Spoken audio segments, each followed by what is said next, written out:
Welcome back to the Curse of Strahd, gentlemen.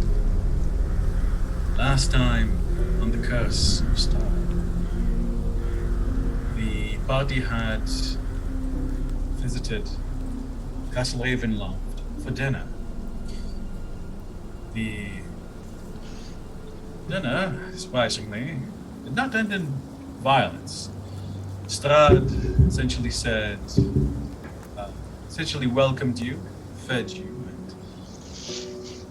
introduced you to his 3 concubines and his manservant, Rahadin,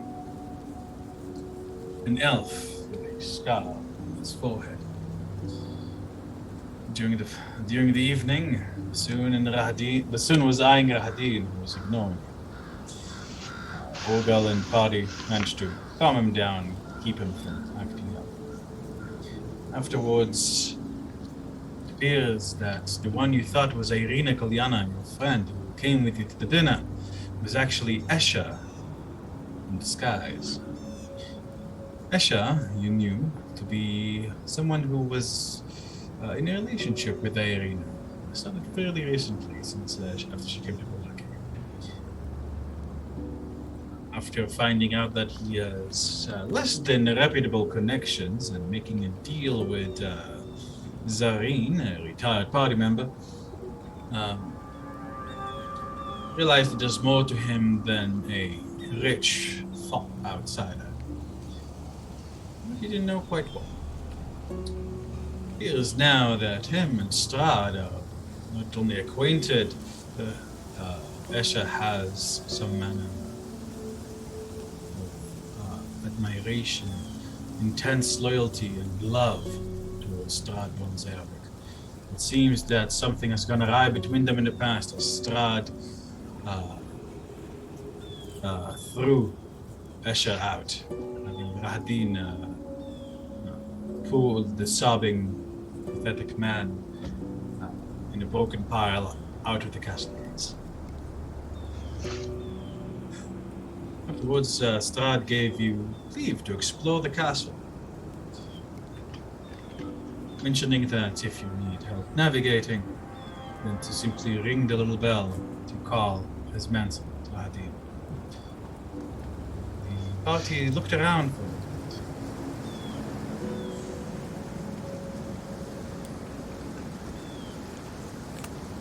In the catacombs, converted into a sort of hold-in facility,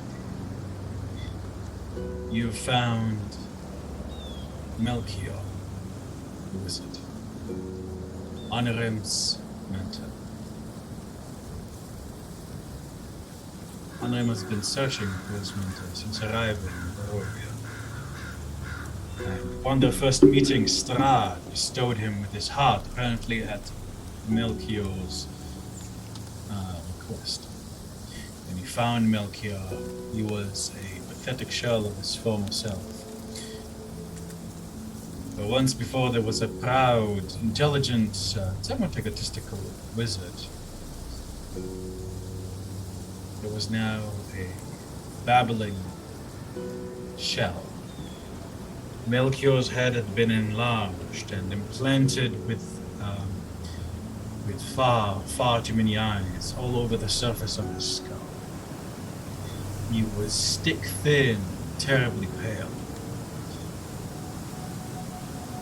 It seems that Strahd had him as part of their deal for immortality. Observe the ley lines of Barovia, hoping to find some clue to breaking the curse that holds him in the mists. Seeing ONORIM gave Melchior a measure of clarity and he begged for release, which ONORIM granted. The party also met with a missing dinner guest, Ismark Kolyanovich, the adopted brother of Ireena Kolbyana.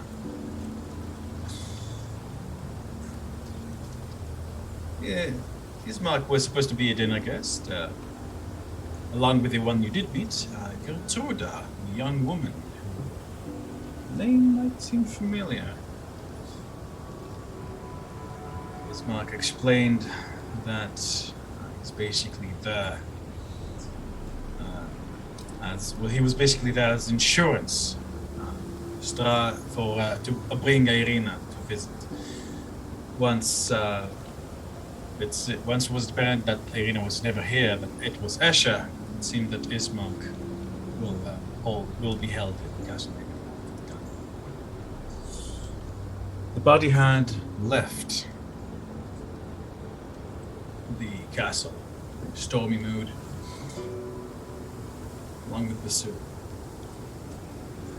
Tarmagen had a bit of a nightmare in regards to Bassoon and the Bell and Rahadi. A nightmare that has ended. It is now morning.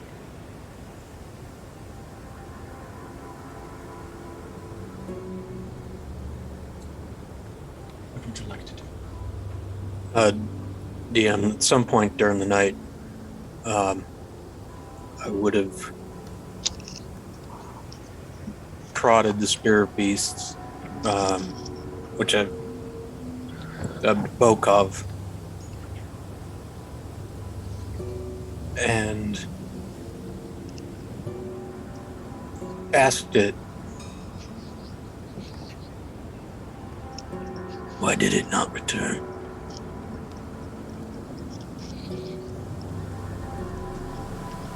Referring to when I went to call it back from Escher, and it didn't immediately return to my hand. And there was also a moment you asked me to roll some extra damage. So I'm prodding about that to the spear.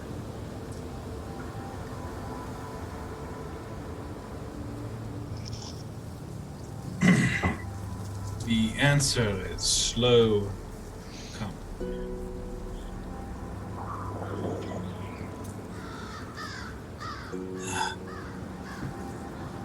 He was there. He was there a long time ago. That night. Night of the massacre. He was there with Rahadin.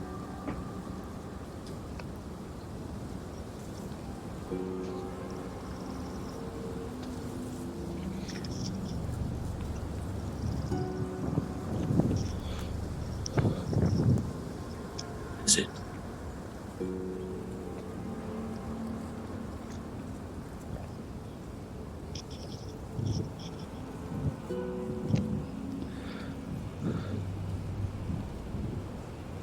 Doesn't seem to give any more information.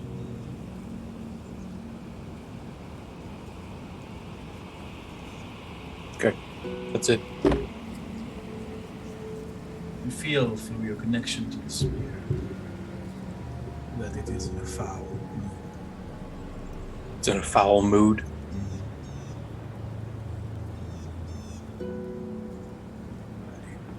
I leave it alone, start talking to the other voices in my head. Alrighty. Soon stretches and yawns widely. Well, now what? He looks at the others. Kind of perk up, looking ragged from another bad night's sleep. And I look over at ONORIM. I go, your mentor, Melchior. What shall we do with him?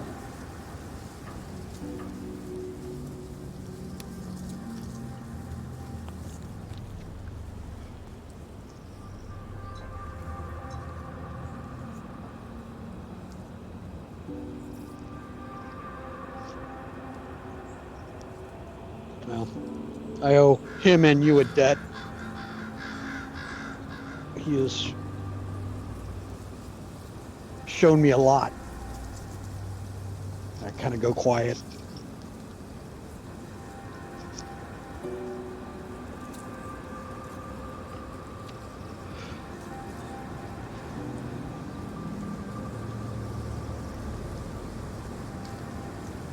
I think the tower is our first priority. It's far more important than what I've got to deal with.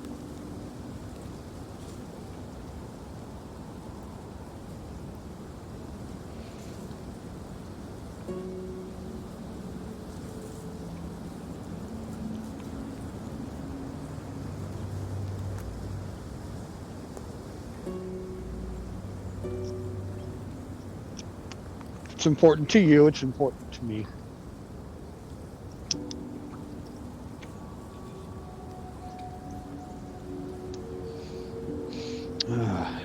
And I go about making breakfast. We need to figure out what happened to Ireena. Definitely. Agreed. Yes. You hear from up in the tree. Alrighty. So, as the party has their breakfast and prepares to packs up and everything. Let me see.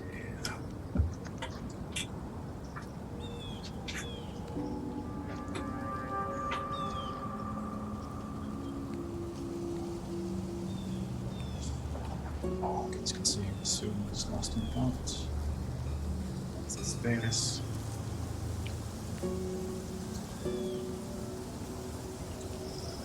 Guys, the old map. So, time is now about 8 a.m. And you guys want to head towards Vallaki, yes? Yes. Definitely.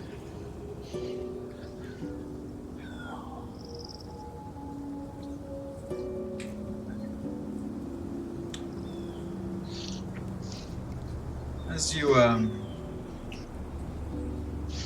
pass the windmill at around 11 a.m. on your horses, you guys can hear the sound of a horse and a cart being pulled, a cart and a horse coming up along the bend. Yeah, maybe a couple of minutes to, if anything.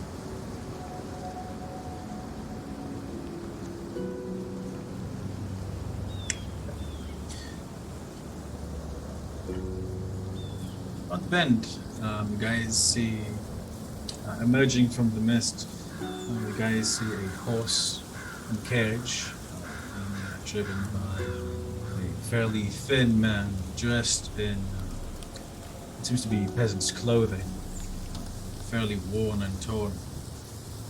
The man has a haunted look in his eye, and when he sees you,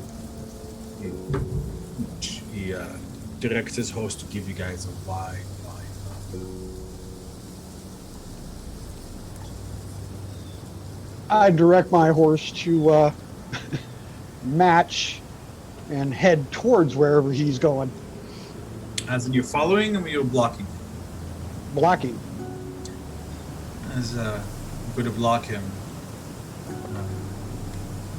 looks around himself, looks at you, and you see him chewing his lips. I have no money. I have nothing. Please. There's nothing I can give you. We're not highwaymen.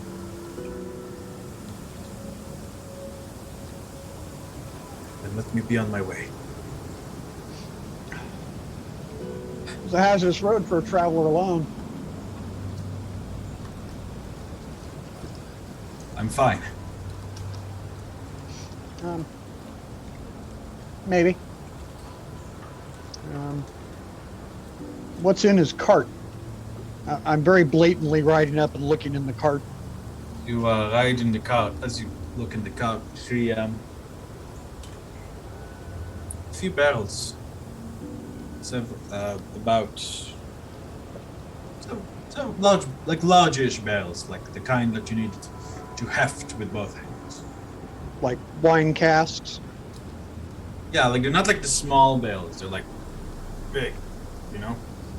Ptarmigan whistles and he goes, barrels of wine, gentlemen. I go, where perchance did these come from? The winery, the Wizards of Wine's winery. I bought the shipment in Vallaki. Uh-huh. How long ago? 6 days hence.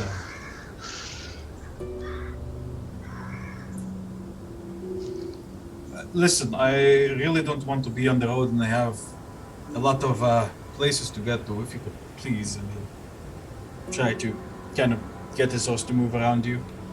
I kind of get back in his way, and I'm like, there's a problem with the wine out of the winery. Are you familiar with what happened? He looks back at the casks and says, "This wine is very good.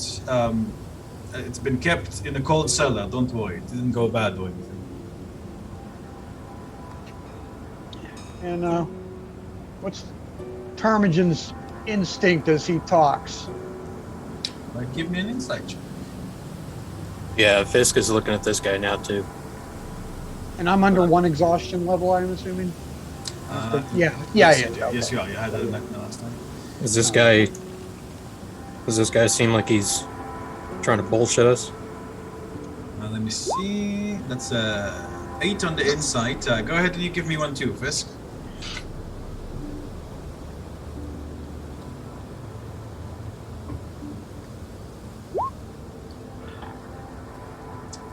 Jen, you know, this guy obviously been having a shitty week. Maybe it's just jumpy. I mean, you guys are outsiders. Mhm. Fisk. If this man was bullshitting any harder, it would start a fertilizer business.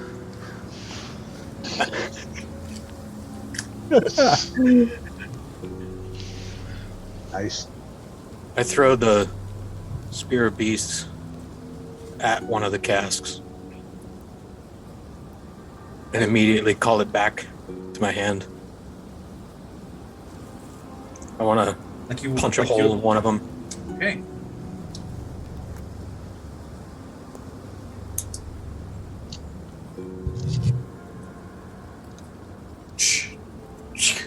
Spear comes back. Dyed red. Mm-hmm. What was that last part? The fisk, the spear comes back, dyed red. As soon as it reaches your hand again, it says, "No."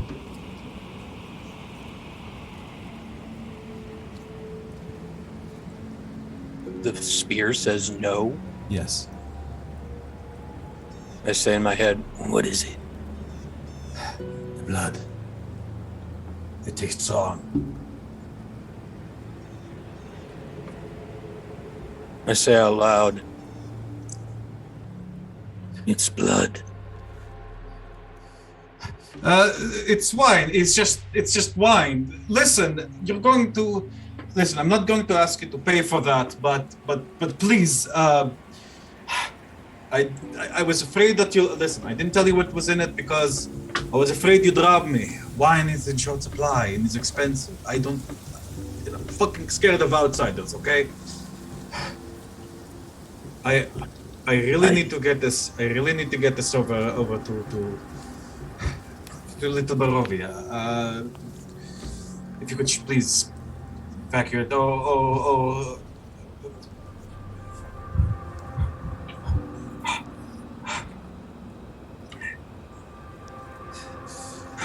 His hand reaches towards his neck and he's clutching maybe some kind of amulet under his shirt.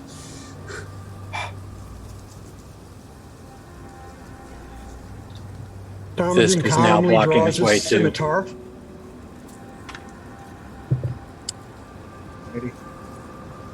Seeing that you're drawing your scimitar, and and that you guys are beginning to approach him.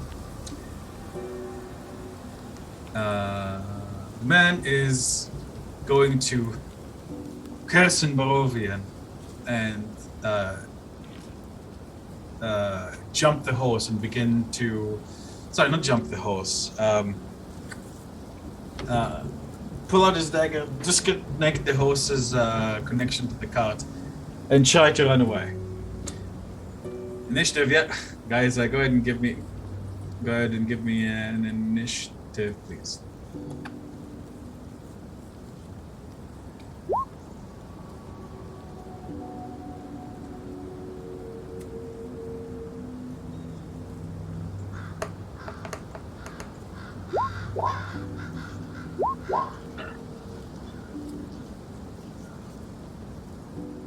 Up.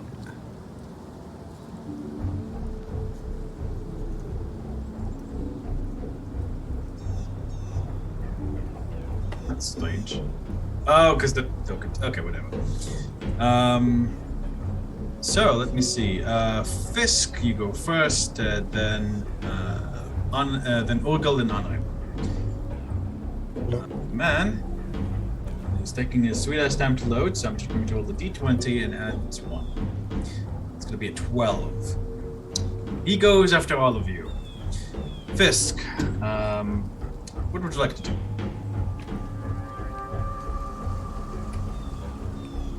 I'm gonna run up to. I'm gonna jump off my horse, run towards him. How far away is he? I'll call it. You said you were approaching, so I'll say you were like 10 feet away from him. Okay, so I'm just gonna, quick as could be, slide up, take the spear piece, and cut the saddle strap attaching it to the horse. And then Attack roll, because it needs to be a little bit precise. —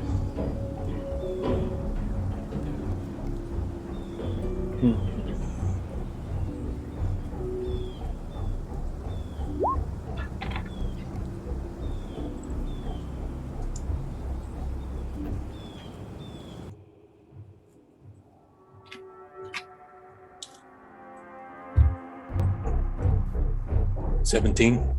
17, yeah, you managed to slice the leather. Goes, and as his horse, startled, whinnies and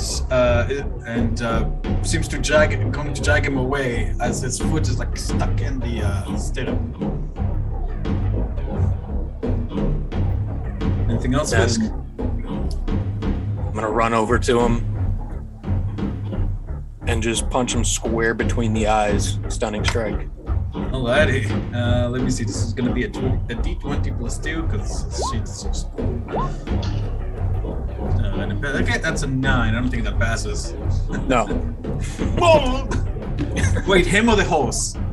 Him. Okay, so he's like on the ground and like with the foot attached, and you like Fisk moves like to the other side where he is. Pow in the face. Oh!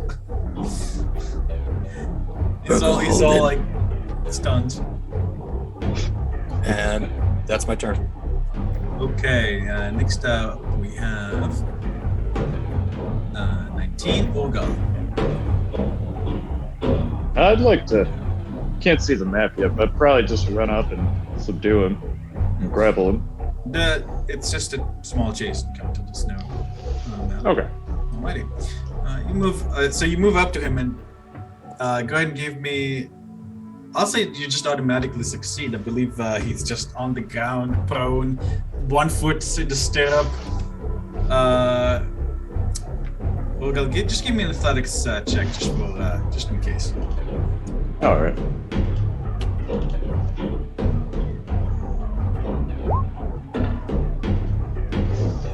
Two. He isn't going anywhere. Well. Perfect. For Now, what the fuck do we do with it? Is there anything else? Nope. Just say that. Alright, that was Urgal. And next up we have ONORIM.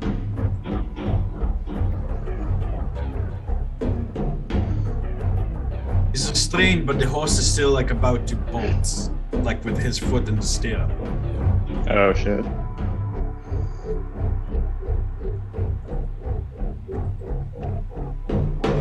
This is all happening very fast.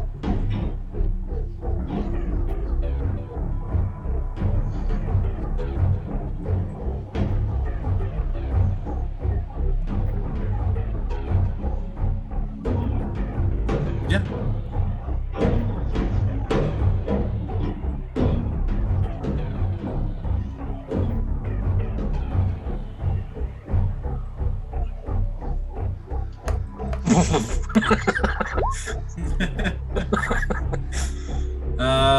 Firebolt. Sure. Okay, that hits the stirrup.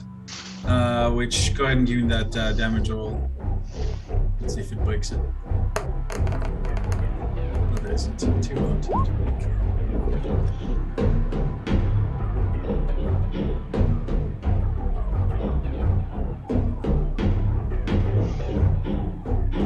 Alrighty, the stirrup breaks as well. Okay, so with that, Jason's pretty much over as he's pretty secure. Let me see.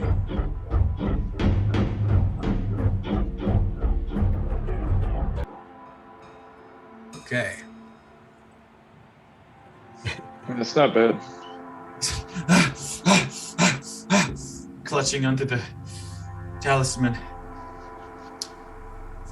Fisk is way too close to his face and just takes a claw and just traces his cheek and lies.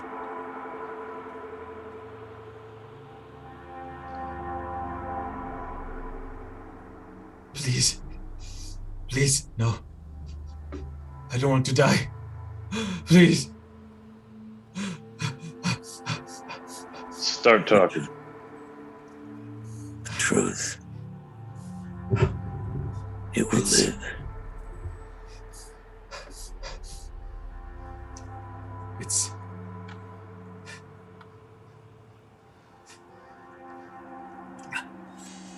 It's my kids.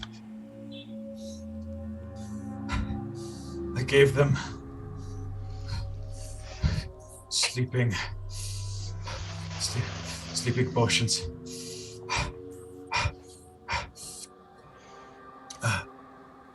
Old remedy.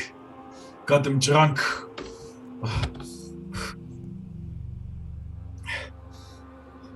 I need those pies. I need those fucking pies. I haven't slept in 4 days.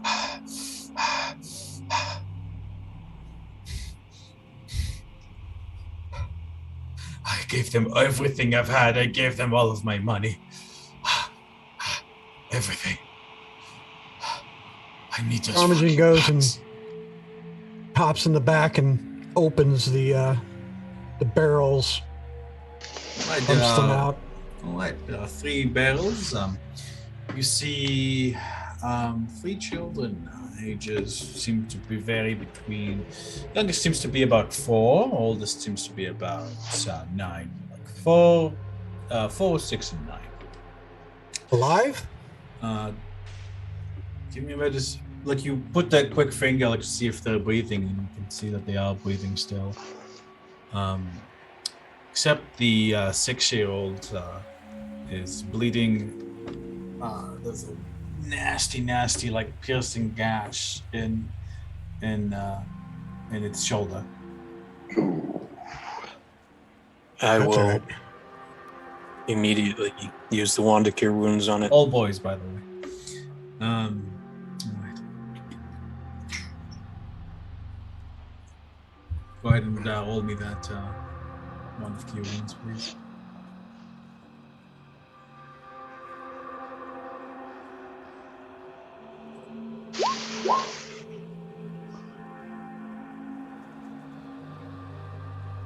Fine. It heals I don't- a little it- bit, but the gash is still there.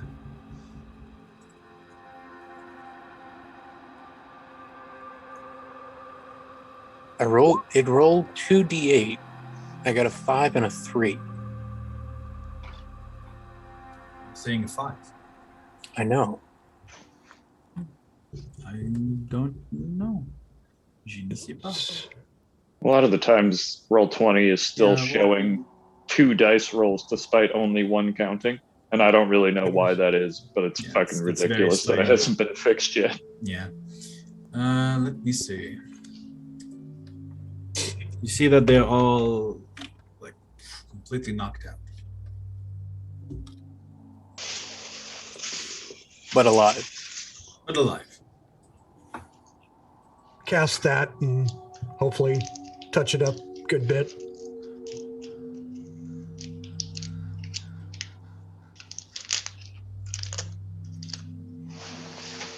What's that, Tom? I didn't catch last. I cast Cure Wounds as well for another 5. Okay, thank you. Yeah. With that, the wound is closed, leaving just a faint scar. The man is still being held by Ogle with now, and Ogle, you can feel how thin he is. Bassoon, meanwhile, is approaching with a grim expression. Hold him steady now, brother. It's a shame to have 3 orphans on our hands, but well, it is what it is.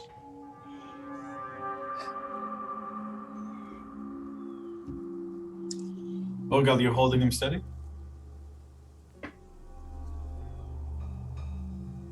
Live. I'm going to throw him behind me. Just stand in the way. Bassoon looks disappointed. And for the first time since you've met him, looks, like confronted. Like he does that thing with a guy, the guy who kind of bumps you in the chest. He's taller than you and thicker than you. Says, we're protecting child murderers now. Once he doesn't have children any longer, I don't think he can hurt anybody else, can he? Maybe we should. That's the point. A father should never do this to his children.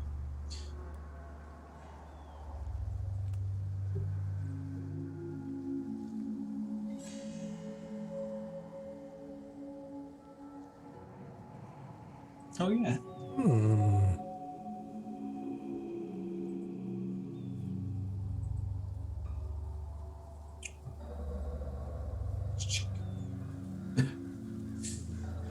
Soon frowns. You can see him I walk up clenching to and Bassoon. clenching his fist. I walk up to Bassoon and go, I agree with you, but ONORIM is right. We will let the Justice of Vallaki deal with them.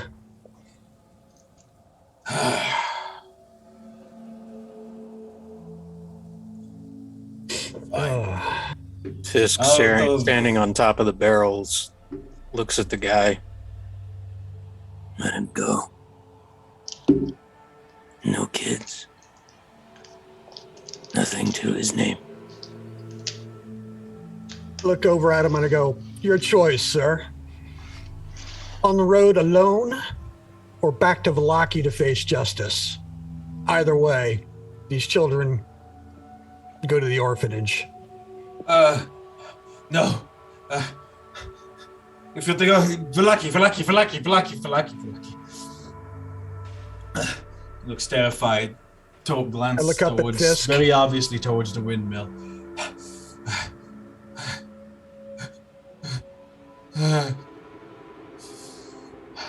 I look up at Fisk, kind of waiting for his input. Soon merely shakes his head and says, fine. He wants Vallaki. Let him go. No, but you said you take me to Vallaki.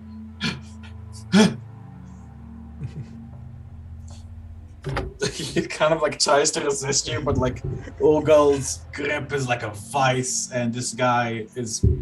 If Urgal, if you squeezed hard, you're pretty certain you could simply his wrist. I remount my horse. And I look at him. I go, "You're lucky we're going to Vallaki.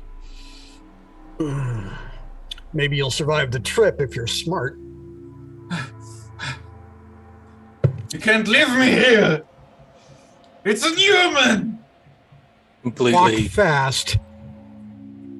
ignoring him as I jump off the cart to go back to my horse. I kind of gently rub against Bassoon's legs.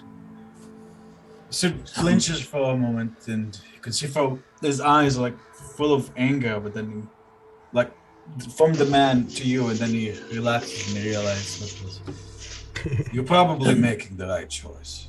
Whatever we can. Some fates are worse than death. Whatever we can cook up is Start. probably not as bad as what it can encounter in this goddamn place. I climb back up into the back of that cart. I'm like, "Step up, gentlemen. One child each. We have some passengers." And I go and I kind of gently pick the children up, and I wait for people to ride up and whoever take a child. Varys will take the youngest one.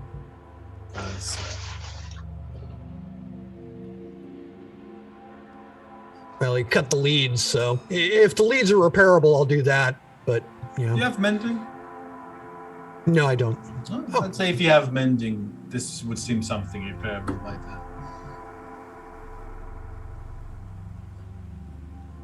The man is right now just kind of looking terribly lost, like back from to the windmill and back to you.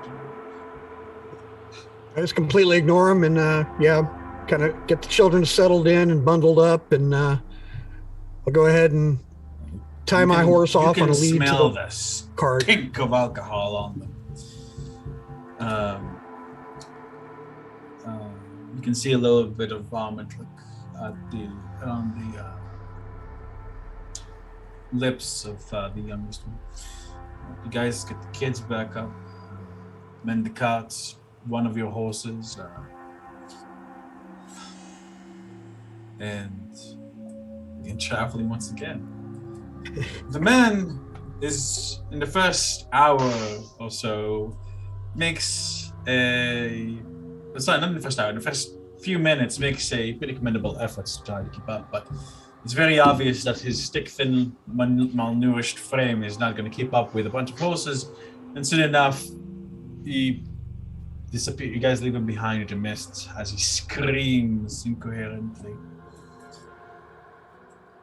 Shame that's not parental love making him yell. And I tune him out and I start paying attention to the sky. Just watching.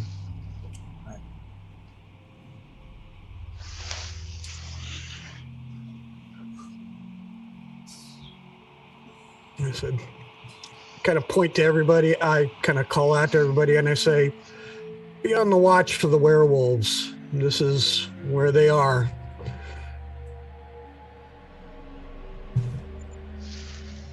I know they have new hunting. Yeah, hopefully. Why do you guys hide for a couple of more hours? It's about 2 p.m. and let me see. Kevin, ONORIM, if you could please roll me a D100. Huh? What is this?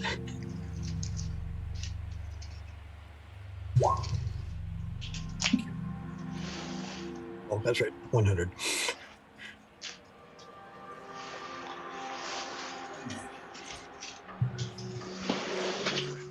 As you guys continue to travel past the lake, Fisk, your particularly sharp nose picks up the stench of blood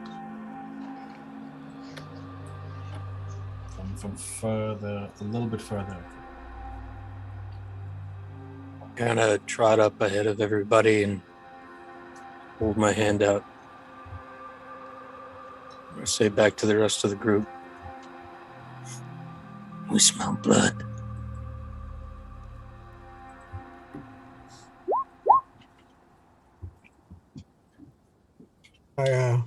I tell Varys, I say, stay with the children and the cart. And I hop up onto my horse. Varys immediately pulls out his bow and arrow. You got it. And I'll mount my horse right up next to Fisk. Pulling out my scimitar. Of course there's blood. What else would there be? This is fairly thick in this area. And you find a little bit ahead as you travel. You guys can see the first signs of what seems to be some sort of attacked caravan. You see an overturned carriage, several corpses,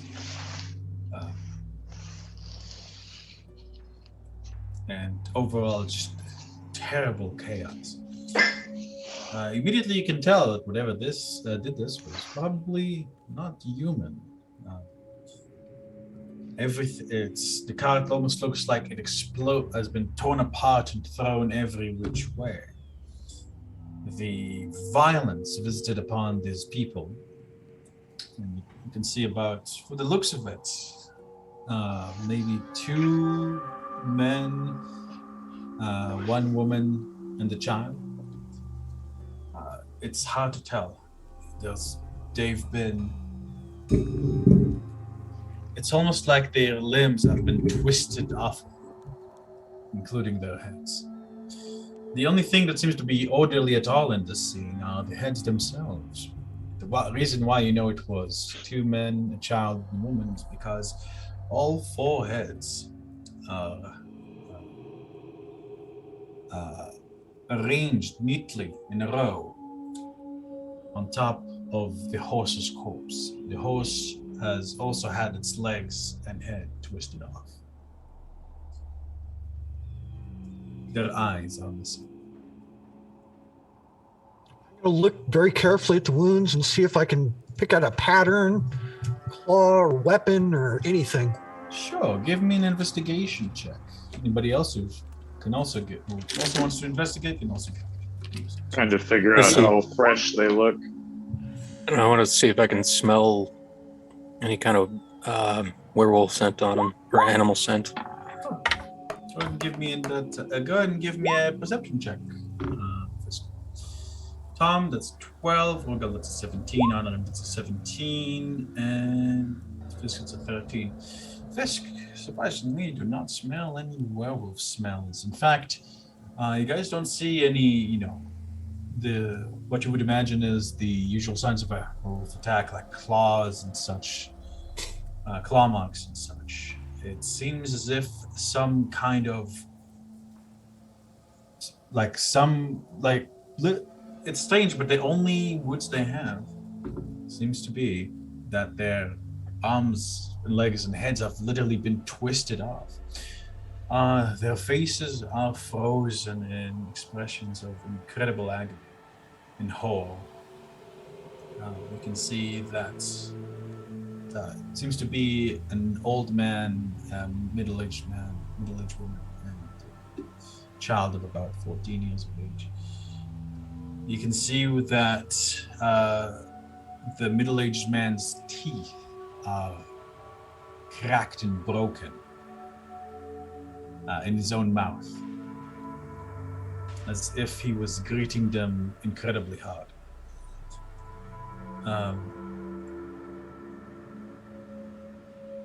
How old do they look? In terms of how recently they How long died. ago? Yeah. We do a little bit of mental math here.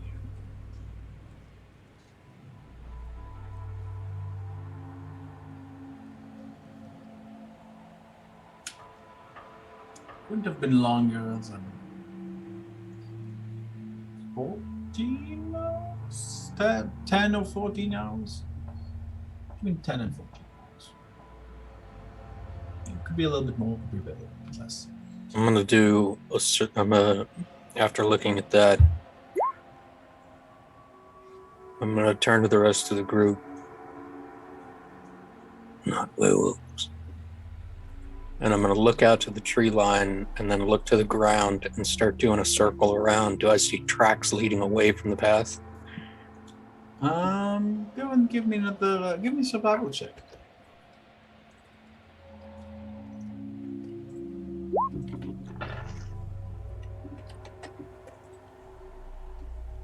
Okay. 17. Yes, Fisk, and you do in fact find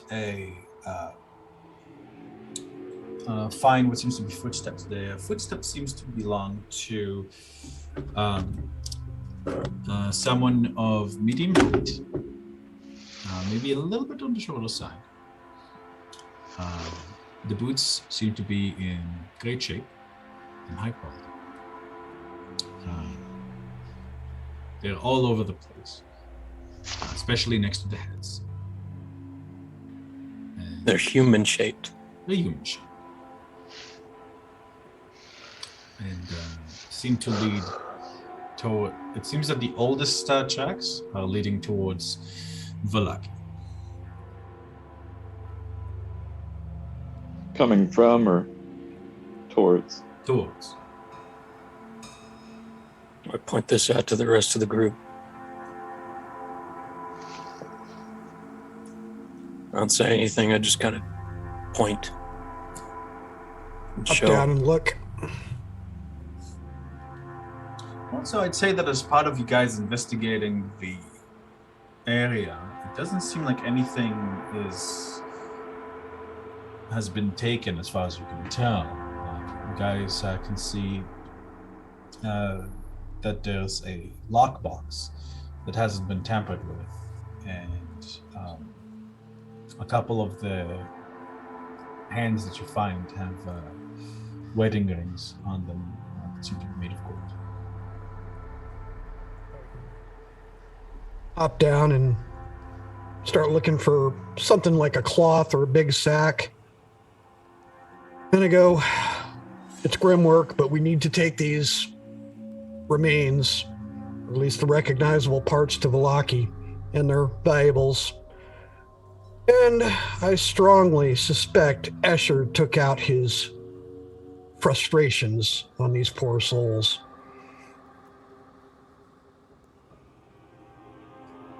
Just kind of look at everybody. Since going to say, so what the hell is the deal with that Escher person?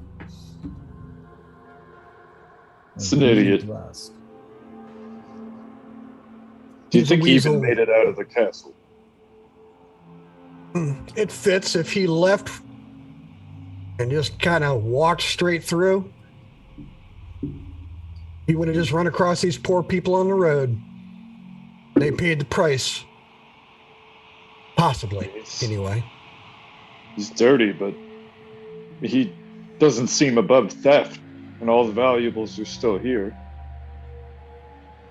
I don't think this was him.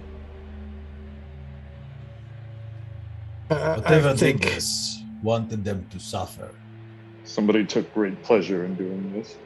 You see how the father's teeth are cracked?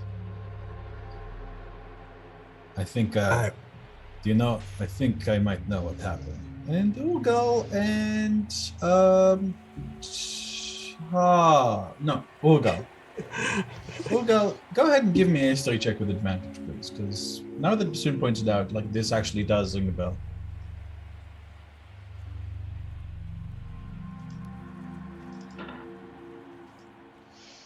Oh, I'm going to say that's enough.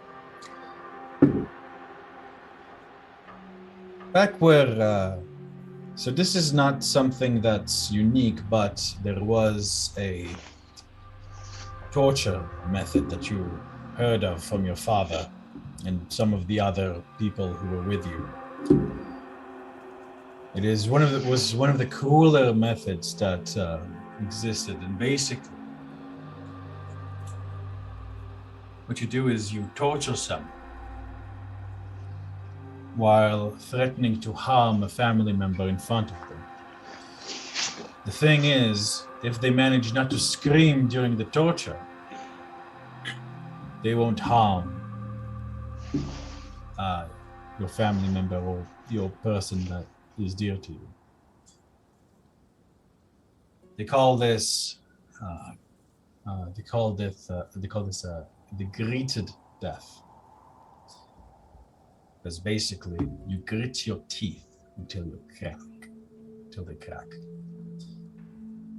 It's one of the other gladiators even shown you his smile full of cracked teeth that never healed properly.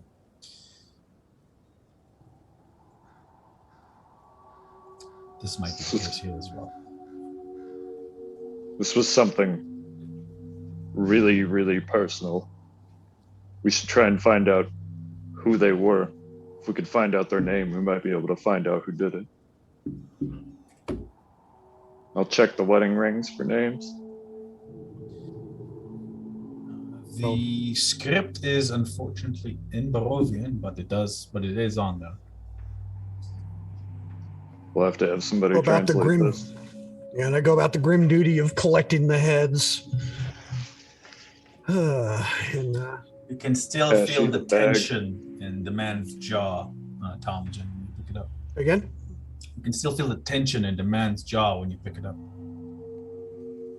Whoever did this deserves to pay a heavy price. Yeah, So, or at the very least, be put on a different plane of existence.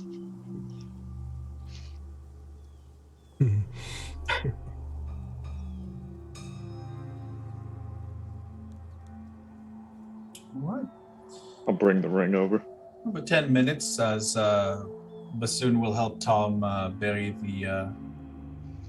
their corpses. I'm gonna grab the lockbox. Well, Yeah. it's like one of those like that's attached to the carriage. But honestly, Oh, at okay. this point, because the carriage is in such pieces, you could probably just like pick it up and drag it with you. Yeah, just looking for anything that could be identified by them so that we can figure out who they are. I'll throw it in the cart with the kids, kind of making sure that it's not going to jostle around.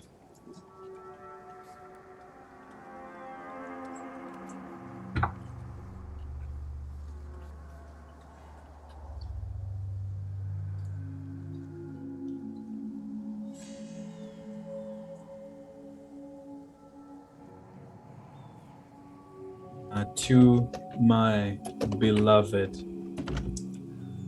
Lucia, for the gold ring,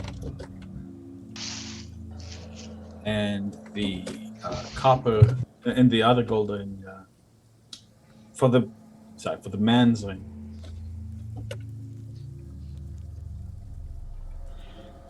The other one is to my beloved Yulia.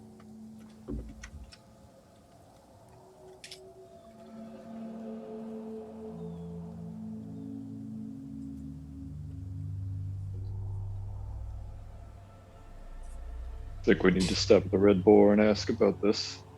If anyone will know, they'll probably be there. Well, it'll have to wait till after we talk to Ireena. Find out what the hell happened. Yeah, let's get out of here. Yep. The lockbox is like a big, heavy piece of, like box, like part of wood. Like, do you guys open it, or do you guys like leave it behind? It's already in the back of the cart, right? Yeah, but like the cart's been taken to pieces. No, the cart with the kids.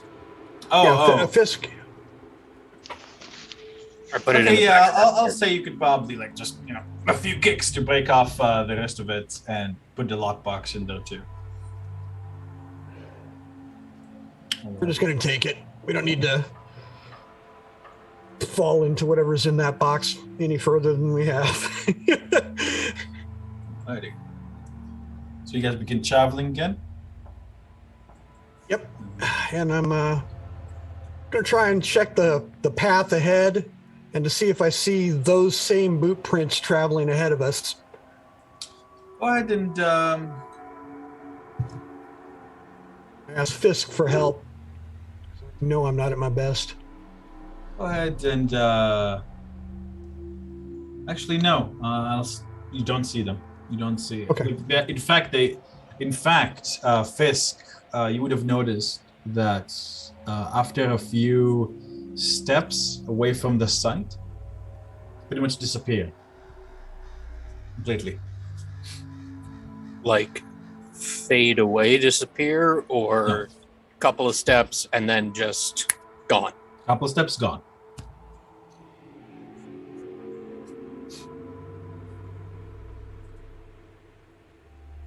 And it's about 5 p.m., 6 p.m. You guys are close enough to Vallaki that you guys arrive at about 7:30. The guards open the gates for you. No longer searching you for silver, obviously. So where are you guys to? I immediately ask, is anyone know where Lady Ireena is at the moment? The guards look at each other and say, and the more senior one says, didn't she leave with you? The other one goes, yeah, I was on shift that day. She went with you. That wasn't Ireena.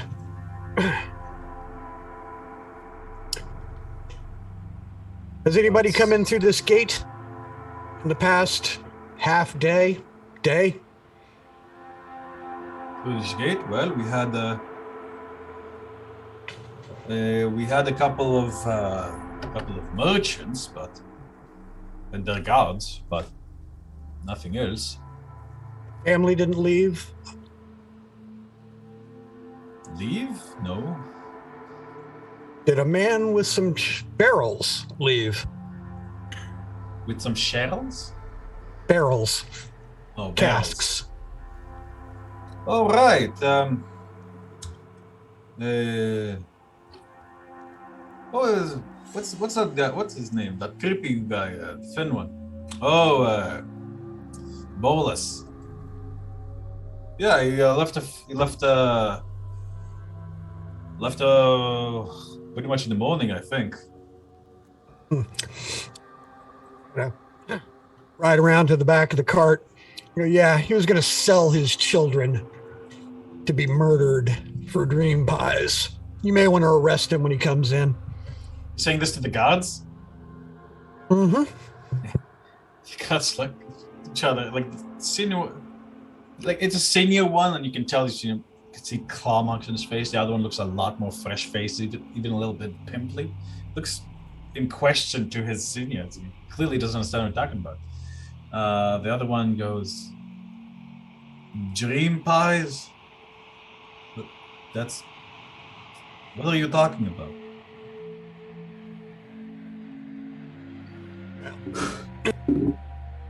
All he had is wine in those barrels. We even had some.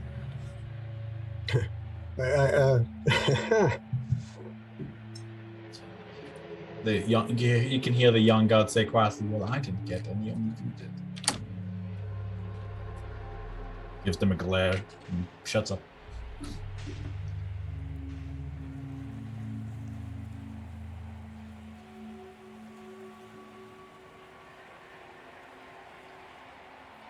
Sure, we'll let you know.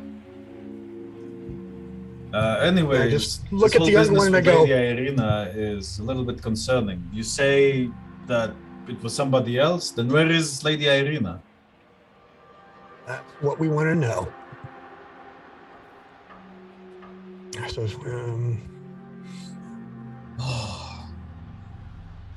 we should go. Captain Isaac is going to be really unhappy about this. You don't say. You may want to send word now. We have to get these children to the church, and then we'll be riding for the mansion immediately. And I turn and head in. Yeah, they look at the bells. God damn. Right, sure. You want us to take them? Could you? Thank you. We'll handle it. The senior one gives a staccato quick Barovian instructions. It salutes and mounts the horse and carriage towards the church, looking back at them with concern. The senior guard nods to you and say,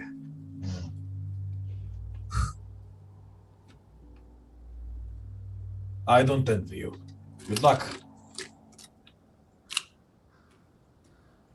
And I'm just heading towards the mansion now. The mansion? Oh, the Burgomaster's mansion, yes. Yes. Right. Yeah, I'm hauling ass now too. Yeah, I'll it's take off. It's fairly late. It's fairly late at night, as streets are pretty empty. So guys are like riding horses. And just change the music time.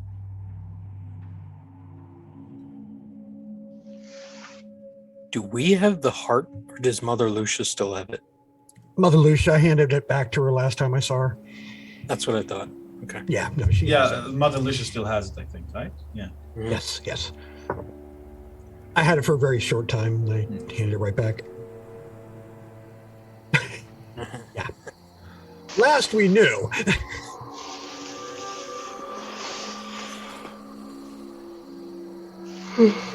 Get to use the awesome new map. Just wait, no, you're at the mansion. Never mind. Yes. Not the church. Sorry, my brain went to the church. No worries. God, I need to archive some of these. There we are.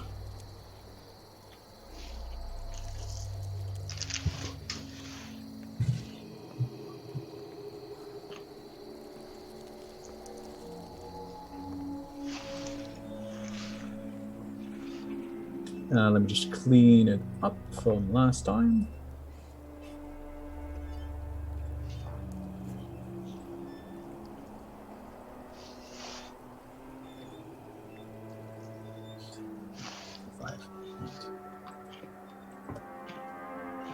Alright, you guys arrive at the Burgomaster's mansion, getting off your horses, startling the guards on duty pretty badly as well.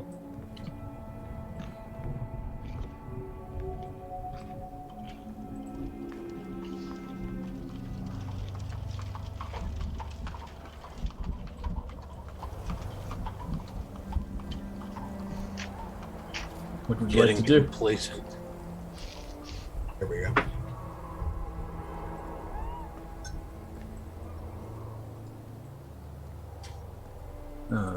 The guards are like looking at you like, what is it? Have you seen Lady Ireena? No, she left with you. Captain Isaac, then. He's, I believe he's in his room. We need him. Lady Ireena is missing. Oh. He'll exchange looks and like run inside.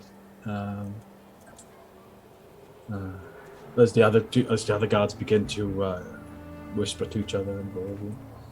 I immediately, at the guards, I'm like, you remember that slimy guy, Escher, that was hanging around? When was the last time you saw him here? I don't remember. Maybe a day ago or something, or maybe two days ago, I think. I'm not sure. I think it was before you and Lady Ireena left. Uh-huh. You guys hear heavy, angry, quick footfalls down the stairs. You know, like when someone goes like tick tick tick tick tick tick. Isaac is practically bursting out, like shoving a maid who was standing in the doorway aside. He's going to stomp forward to nearest person, who's going to be, I think, Fisk. And he's going to go to lift you up by the scruff of your collar, Fisk. Don't do anything. Okay. If you asked me to, I would have rolled the flash. He's lifting you up like with his strange, large, dark black-skinned arm, and you can feel the claws tighten your tunic around your neck, and you can feel a strange cold heat as you can see this black fire appear all on his arm. His eyes are almost insane and bulging, and you can see a little bit of foam at the corner of his mouth. I step forward and I go, Where? that's... What do you mean she's missing?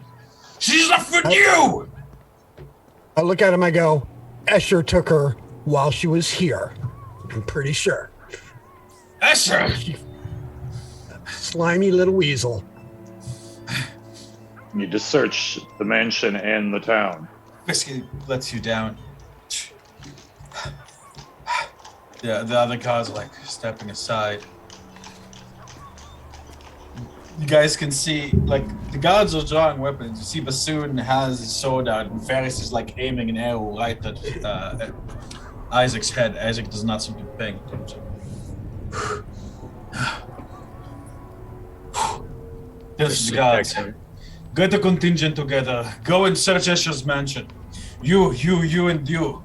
Search the entire house. They'll turn to you as well. You have my leave to search the entire house, except for my own quarters. I look at him, I go, I may not like you, but I trust you for now. And I said, we're going to go to the Red Boar. He'll hold out his hand as one of you about to pass, as Ugal goes to pass him, and he'll say in a low tone, if she's hurt, or worse,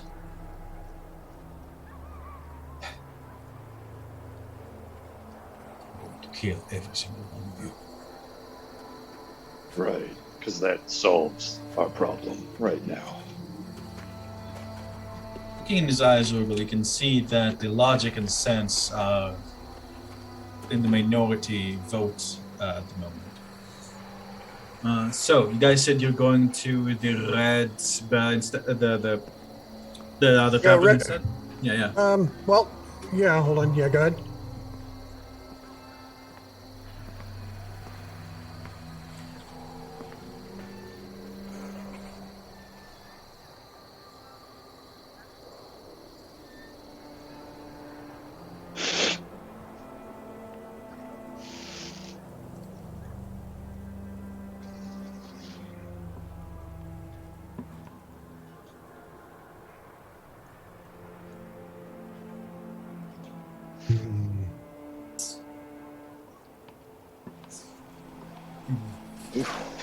Okay. Nice. Please work. Yeah. Yeah, I was just about to say, yeah.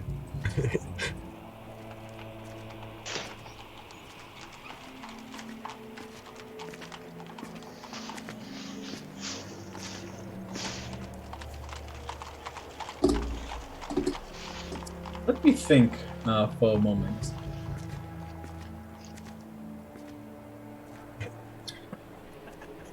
I'm going to say, ONORIM, that no reply is forthcoming. 0 for 4. What does that mean, go for 4? 0 Oh, for 4 Time he's attempts on cast it. sending 0 out of 4 every attempts. time. Whoa, what?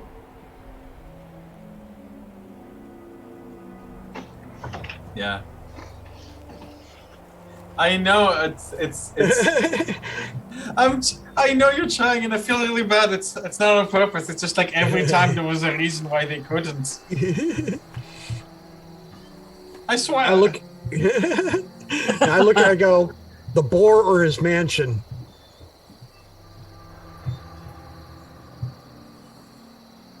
Apparently so. We're probably going to need a lot of manpower at the boar. Let's go to the mansion with the troops first and then rally everybody to the boar if needed. No, they took No, them we to left the that church guard. for us. You guys handed it off to the guards and the junior guard. Just a second. If we go to search either location, we should do it at the same time before they know we're coming. Like I go, Otherwise one you're could pretty warn the brilliant, my big green friend. And I look at Isaac. You guys take his mansion. We're going to hit the boar. That way they can't scramble away from us. We're going to ride to the red boar.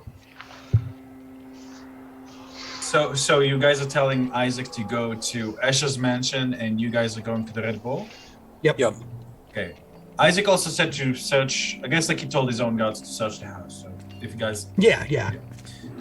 So, as you guys are heading towards the Red Bull... Is there something?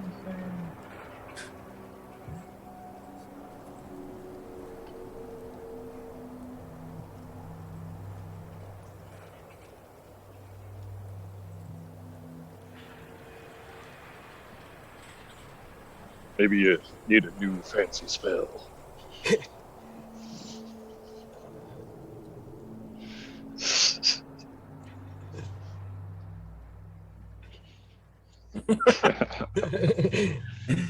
Alrighty, you guys enter the Red Bear Tavern. We're going to take a bag and consulting a seems to be a map of some sort.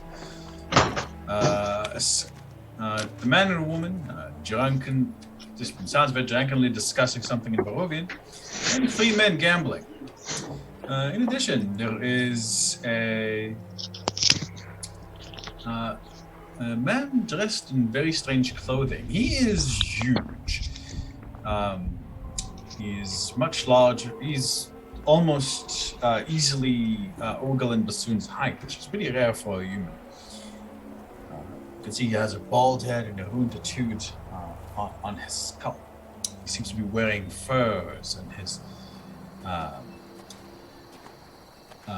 neck and beard and fingers shine with different amulets, rings, and fetishes. Seems to, he nods, gives a friendly nod to the party. That's I remember that guy. Yeah, you've seen him before. John, something's different about him this time. You want to roll me an history check? Let's see if you can remember what that is.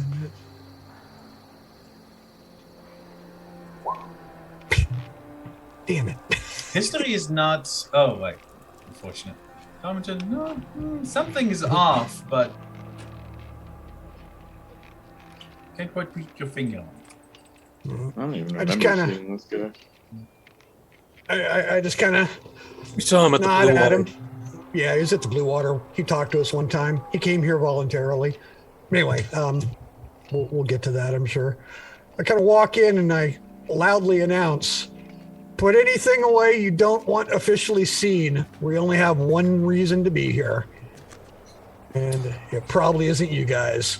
Few people, like a couple of, like the woman like looks up like with an irritated glare and then just goes back down. The man nearly stumbles out and like holds his mug out like a weapon. The woman is like losing herself laughing. The 3 men over here ignore you completely, and Fjörstal and the innkeeper both give you an annoyed glare. What's all the yelling for? Fjörstal says. Walk up. Step over. Seen your boss lately? To the tavern master? Yep. He'll switch his pipe from one side of his mouth to the other. Nope. Well, okay. And I whistle at everybody, and I just start heading for the staircase.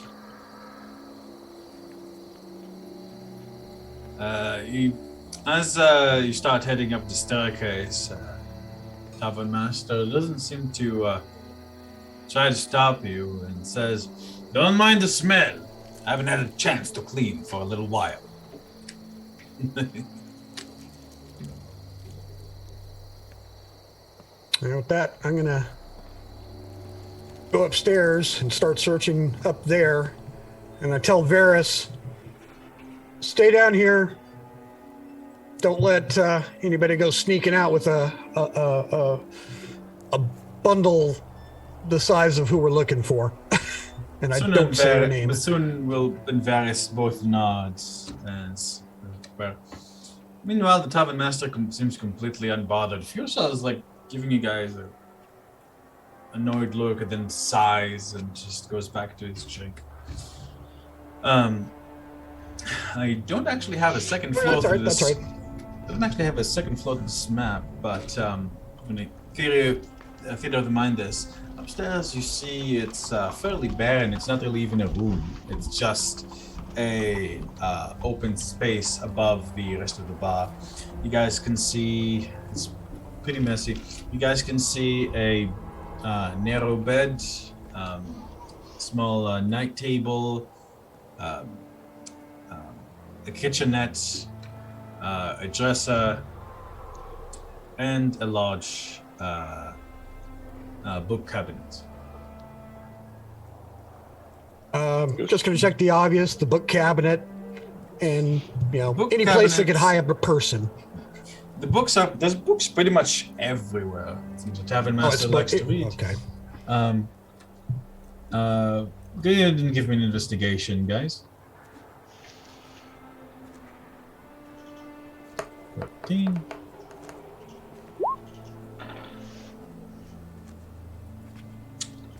Yes, there we go. Start Nice. sniffing around the floor. Urgal, yeah, Honorim and Tom, like, you guys don't really find anything particularly shocking. It seems just a normal person's living space. How about Urgal and Fucking Fisk? disadvantage is killing you, Tarm. Urgal and Fisk, you guys find what seems to be a false bottom in not a false bottom, sorry, a false hollow in a particularly thick book. Inside, you see a single vial filled with brackish golden liquid.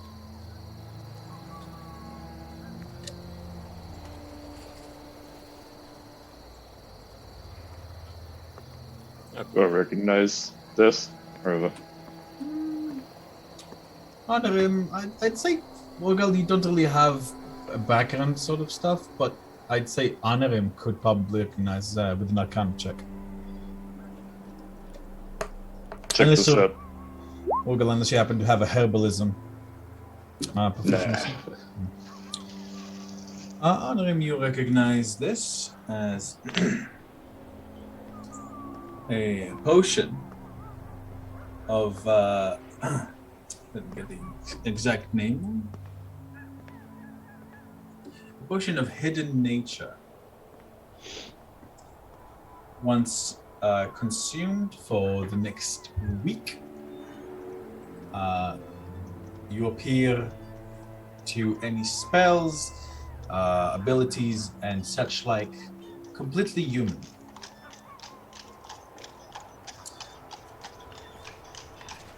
You basically change into a human in terms, as far as any spells are concerned.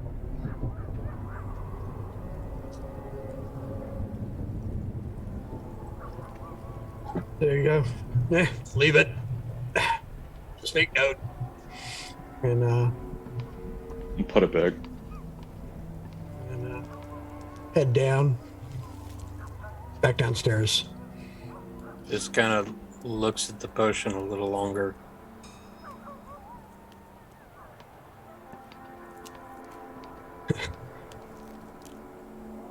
Follows. go back downstairs.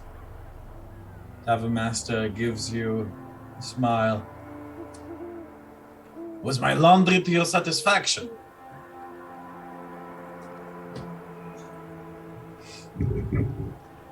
Your room smells like ass. Yeah. That's what a man's room should smell like.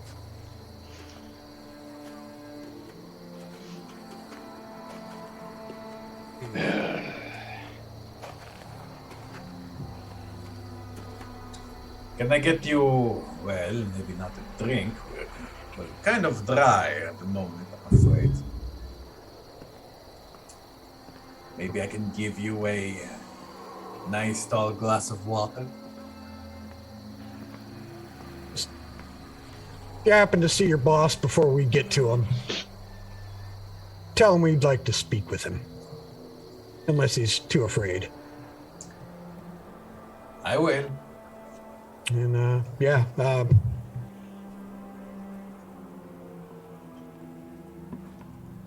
I say we, go to Ezra's mansion.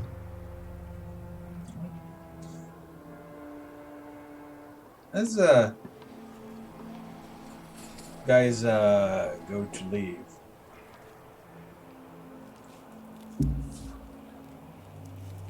Fisk, I'd like you to roll me a wisdom saving throw, please.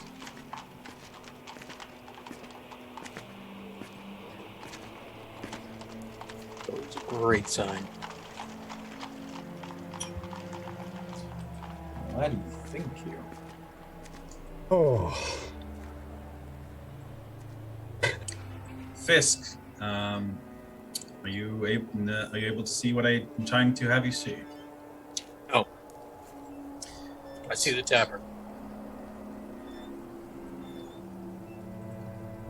As it was. As it Unless- was, yes. Yes.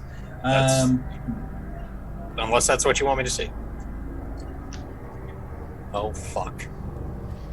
Fisk, you open your eyes and see the tavern changed. Everything has this strange black haze that's all too familiar. You look behind you and you can see ONORIM's face being replaced with just skeletal countenance. Urgal, Varys, Bassoon, Ptarmigan, all of them skeletal, undead in nature. You can see the forms of these shadow-like people just unmoving.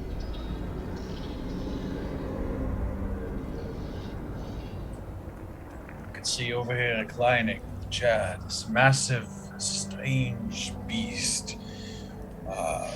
Thick limbs with claws, strange beard with several mouths jutting from it. Figure gestures.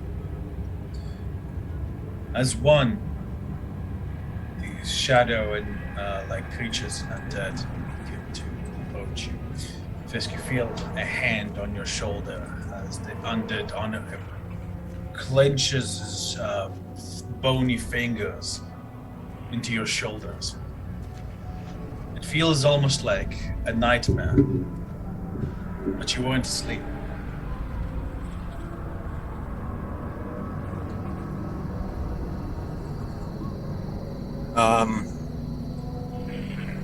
Turning around with the hand on my shoulder, I flip the hand around and push into its chest. You hear a sickening crack as you break the arm.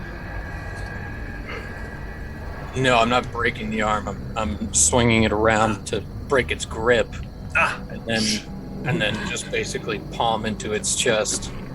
ONORIM slams back into the wall as the horde closes in on you.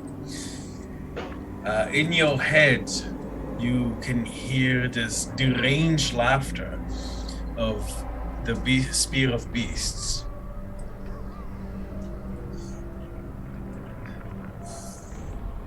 The air is beginning to go cold, Fisk. They reach out their hands. I run under the table and in between Step of the Wind and just bolt out of the tavern. Fisk, as you try to do so, it feels like you're jogging through jelly. Molasses. Jelly, I guess, wouldn't be that hard to jog through. You're trying to call upon your usual speed and acrobatics and finesse, but your body does not obey. You see a hand reach out to you and touch you. It is so incredibly cold that for a moment you think your heart is lost. Fisk, I'd like you to roll me a Constitution saving throw.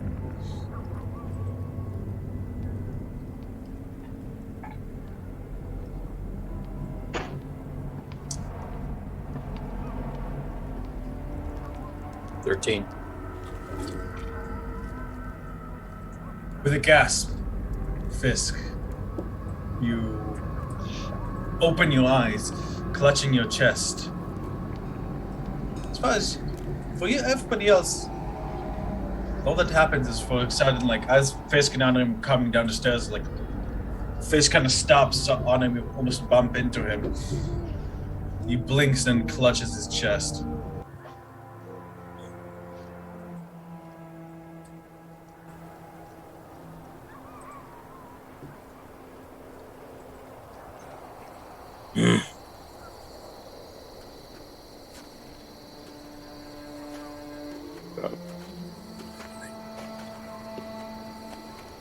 Fine now. Fine now.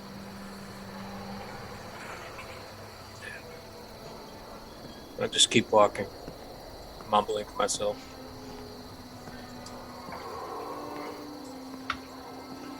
The man with the rune on his head nods to you as you leave, giving you a bit of a worried smile.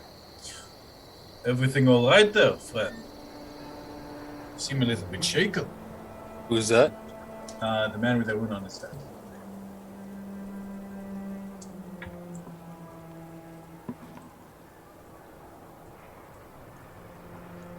Was he in the bar last time? We came in, yeah. Oh, when you came in, yes. No. Was he in the blue water the last time I had an episode like this? Oh. You could try to roll me a history check.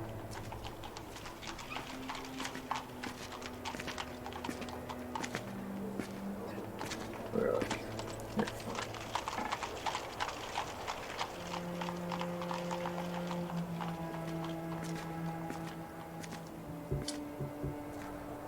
It's hard to recall, Fisk.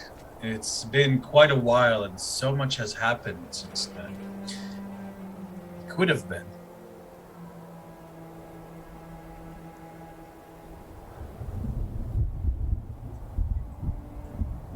I pad over to him, just not looking away from him. He has an almost fatherly atmosphere to him. I sit just right in front of him. And smile pleasantly.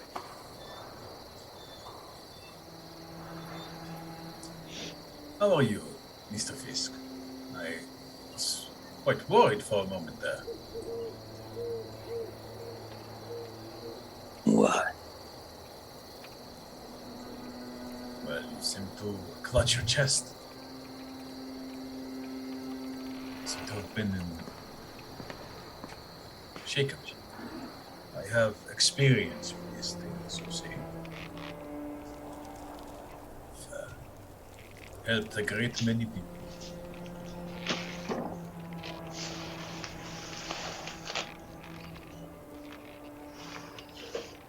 I said no.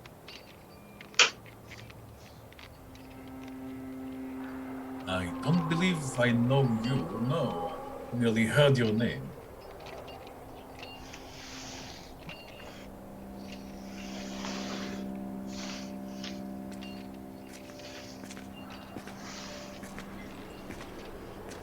We're fine.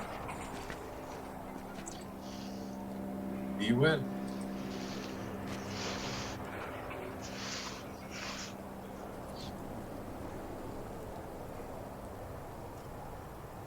Does it follow us? Who is? Wonder if it follows us. No, I am simply a fellow outsider here in Barovia, trying to make it a bit of a better place, just like you.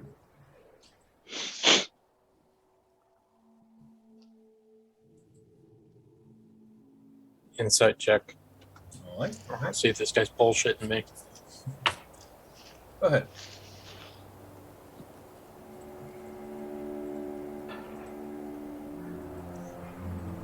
Nothing. You're still pretty shaken from your experience just now, Fisk. Doesn't seem to be bullshitting, no. He has a fairly warm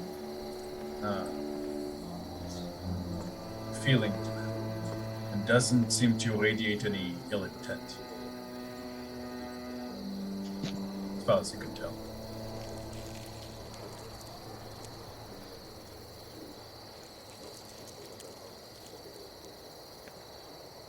Look over his clothes.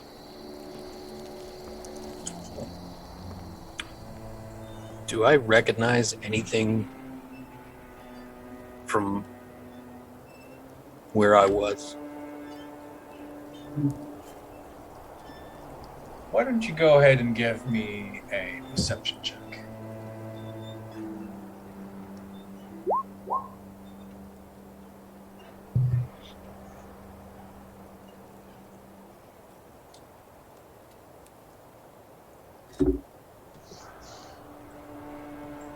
See,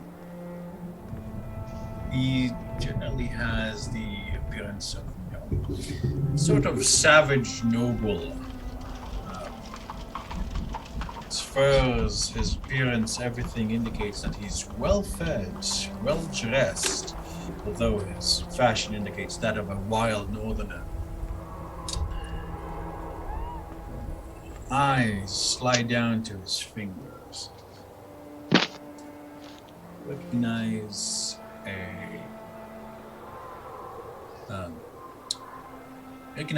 one of his fingers is a ring you've seen before, worn by the innkeep of the tavern, who basically adopted you when you arrived in Emerson. Ring is instantly recognizable. It has a small ruby in it and is made of silver.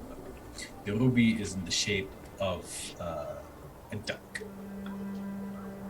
What? A duck. A duck. Yes. Barnabas. Barnabas is it.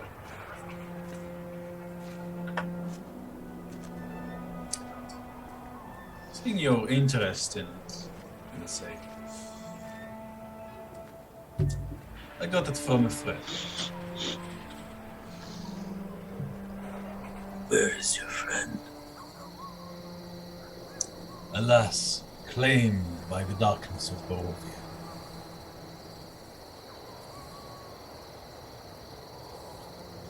Where? Why, I believe it was in the south of Barovia. We were traveling together, and I'm afraid we fell afoul of the barbarians who live on Mount Cacus.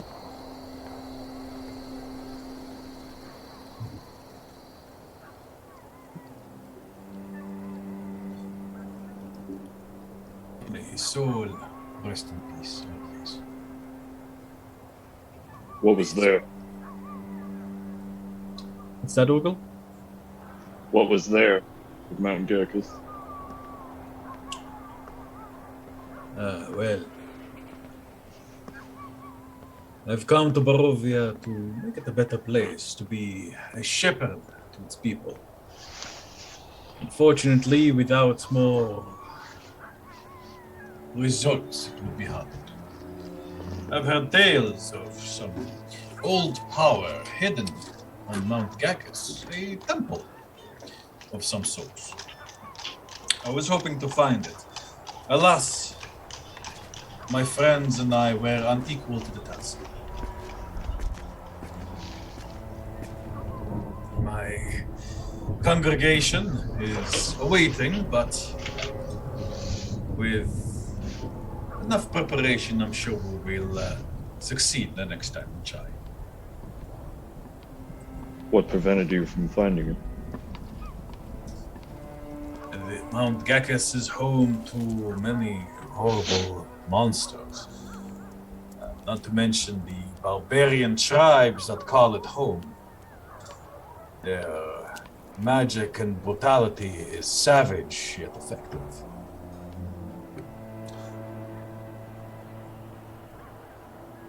Kind of magic. The kind that peels the skin off of people. And other such unsavory behaviors. No fire.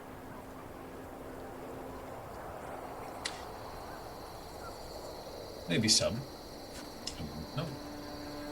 I've only seen them once.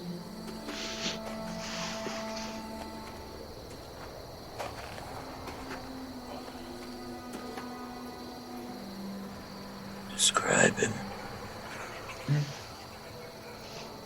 My friend, well, he was a rotund fellow. Bit of a scar here from his days as a soldier, so he told me. Big and strong.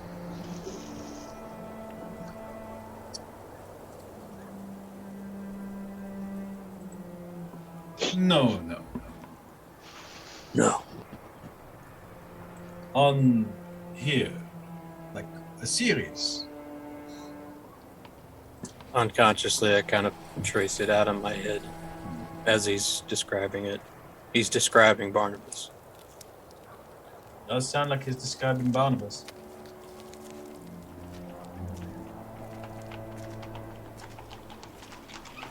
Who's Barnabas? Was there a girl with him? No. I don't believe Barovia is a very good place for the more delicate sex. However, there are women in my congregation. And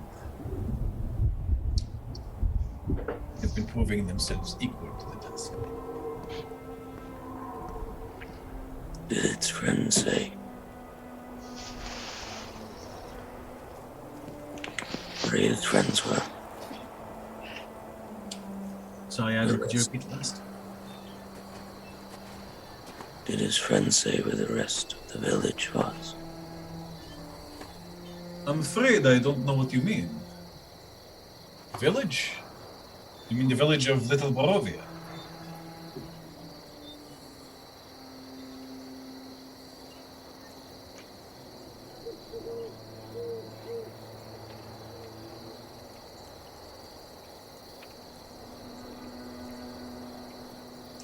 I look over to Ptarmigan.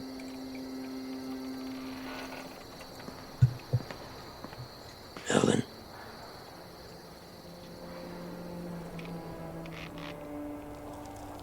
Ah.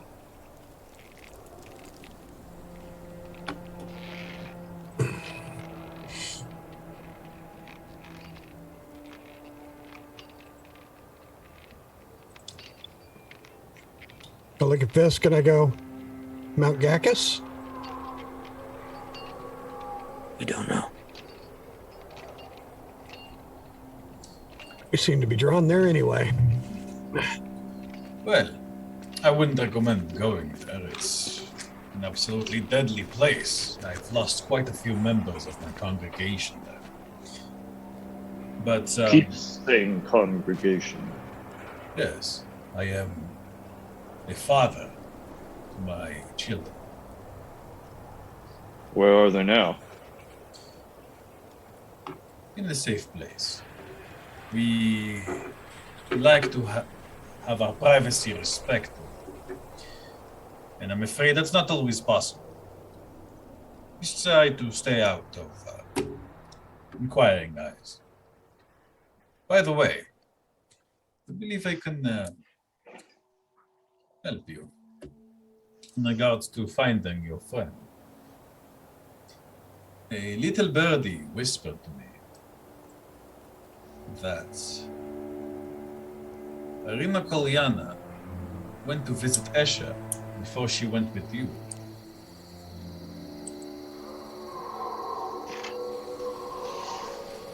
Perhaps that would be a good place to look.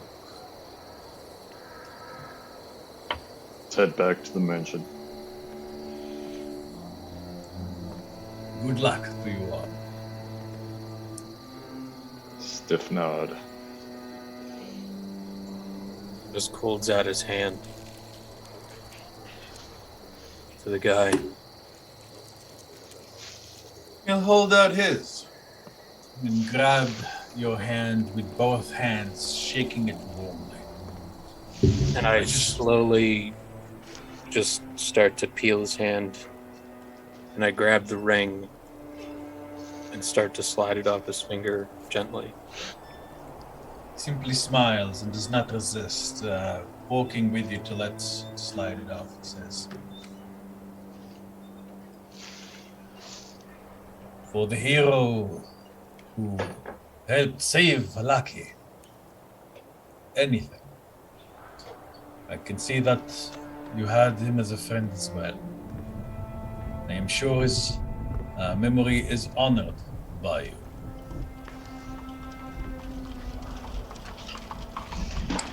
Hopefully, one day, you too will join my congregation.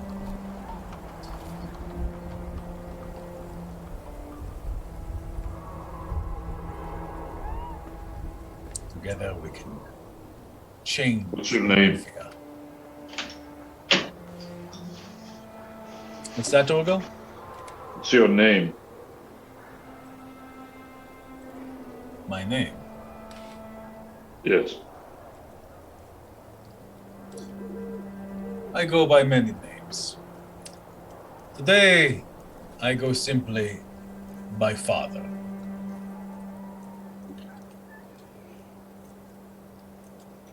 Kind of have an unsure look on my face and head out the door. I give him a quick glance and say, I like to know everybody in Barovia. We'll be in touch. Please, I would love to speak more with you. And with that, you guys leave the Red Bull.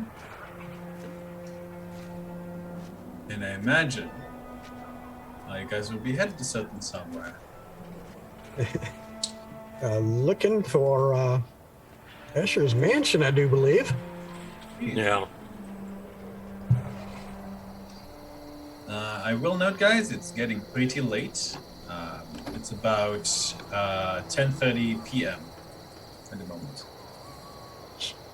Oh, gonna go there. Fisk is sitting on the back of Vanrus as we're riding towards the mansion, just staring at the ring. You remember the silly story he told you about? Back when he was a soldier, they were him and his unit were basically stranded in a forest, and they ran out of rations. And they began arguing about what sound a duck makes in order to try to lure one. Barnabas managed to apparently mimic the mating call of a duck, which drew almost a whole flock towards him. This saved both himself and his fellow soldiers from starvation. And when one of them became a rich man, he had the ring made for Barnabas. He really loved that stupid story. It's like the kind, that story that someone loves and keeps telling over and over again. Like you heard it a million times. The Glory Day story. Yeah. Yeah, you remember, like visions float in your head of Ellen rolling her eyes and to you every time he'd go off on one. And you guys, I believe you guys were told previously where Michelle's mansion was, probably by Isaac. Isaac would have told you. Alrighty. You guys ride through the dark streets of Vallaki, eventually arriving at seems to be Esha's estate. Yes, let me fix that. Yeah, like there's a couple. There would be some torches here. There would be some torches here, like torchlights in the street.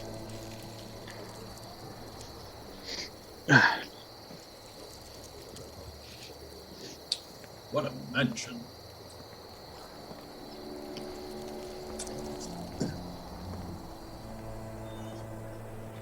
The mansion itself seems to be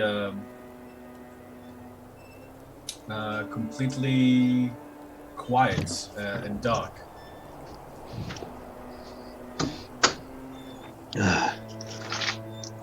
No guards are here? As you can tell, you can't see any. Like there are guards a little bit up the ways of the street, but you don't see like any guards in particular hosted to the house itself. Darmington dismounts. Says, this is very strange.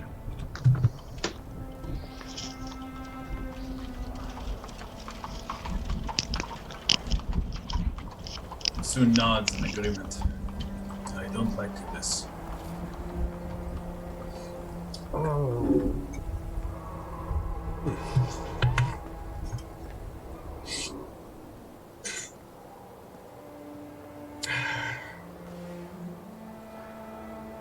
I got my map loading.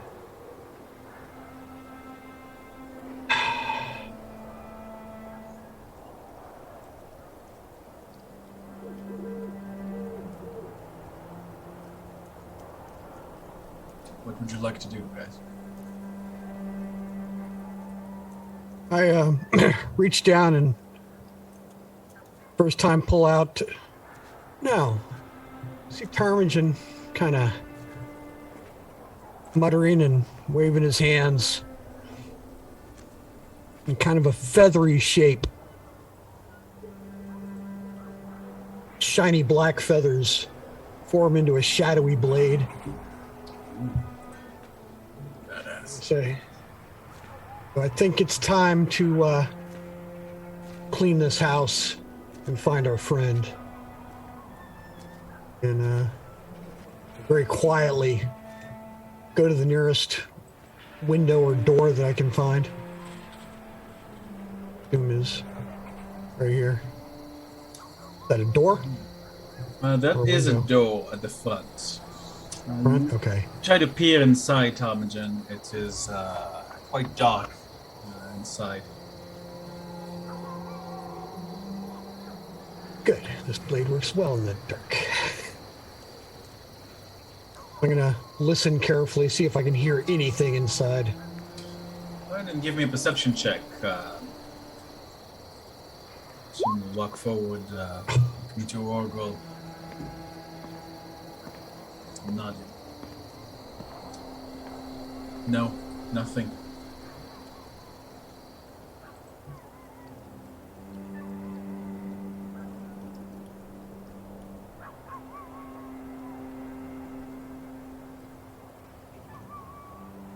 Right.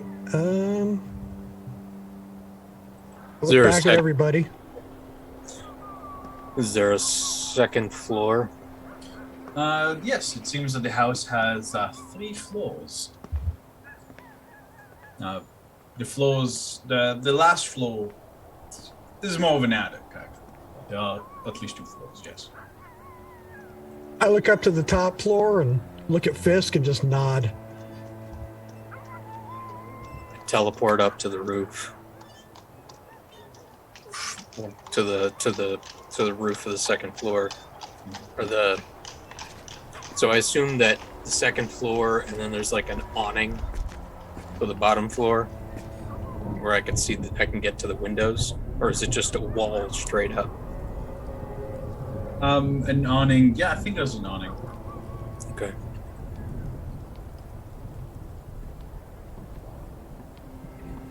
Then I'm gonna back up to where I can see it and just teleport up to the second floor window. Okay. I carefully set Parvis on the ground next to me and kind of concentrate in with him and start going inside this door with Parvis. Or Parvis is going in the door as a spider.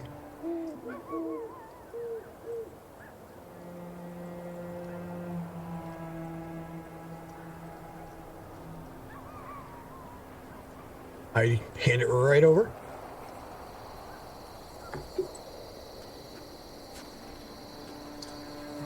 Detect magic. Let me see. Does it go through walls and such? I think there's thickness, but I'm not sure. Stone.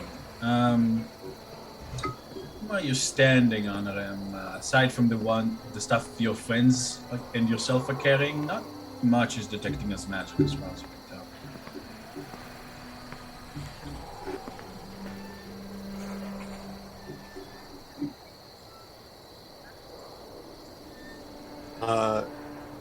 I peek through the window at the room that I'm looking in. Peek inside, and all you can see a lot of dust. Seems the attic is just filled with random crap. Boxes, crates, barrels, drawers.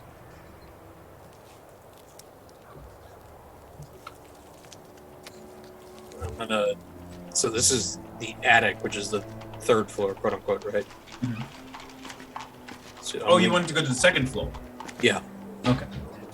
So I'll put you over here. You peer into what seems to be some sort of bedroom. You can see a figure under the sheets.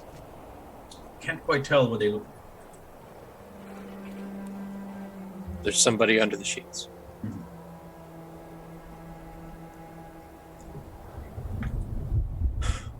Okay.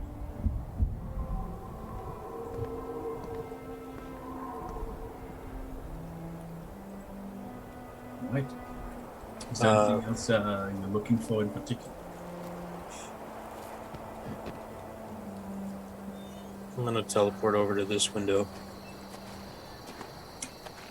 See another bedroom. This one with 3 beds and a large portrait of Escher. Looking heroic and handsome. Anything in the beds? The portrait looks to be a bit risque. You can see that Escher is shirtless and his physique has been emphasized. And yeah, these beds also seem to have figures under the sheets.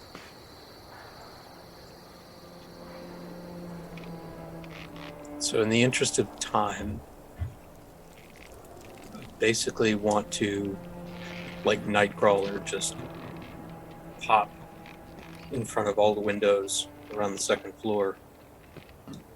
You see more bedrooms, each of them with figures beneath the sheets. On the second floor, you don't seem to find anything that looks particularly like a master bedroom, except this room seems to have not been opened in quite a while. There's cobwebs on it. Anyone in the beds? Yes.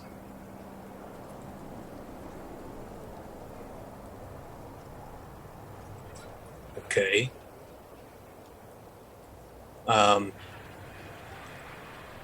I make my way back to Ptarmigan.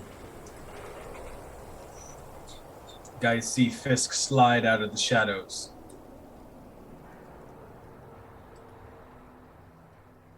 So, how many bodies? Overall, in all the bedrooms you could see, you counted about 1, 2, 3, 4, 5, 6, 7, 8, 9, 10, 11, 12, 13 in all the rooms that you could see. 13 bodies. All in beds. One room. Bodies in the bed. With cobwebs on it. Let's try not to wake them up. And with that, I send Parvis inside. How? The window is still there and the doors. How big is the gap under the door? Not big enough for an owl to go through. Oh, he's a spider. Oh, a spider. That's right. Sorry. That's right.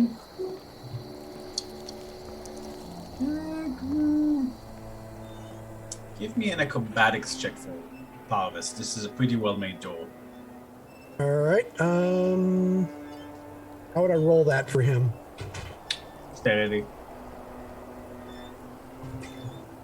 Plus his modifiers. Dexterity check, I guess. Well, we don't have a bat sheet. Oh, a spider sheet? Or a spider, yeah. Let me see. Yeah. I could just hit a 20 and then we can figure it out. Yeah, go ahead. It's D20 plus 2. So 7 plus 2, 9. Tries to squeeze, but he's not like a tiny spider. He's like at least the size of a tarantula. It's not gonna be enough to let him squeeze under the door. Step over and I look in this window. What do I see in this window here? Anything notable? Some sort of living room.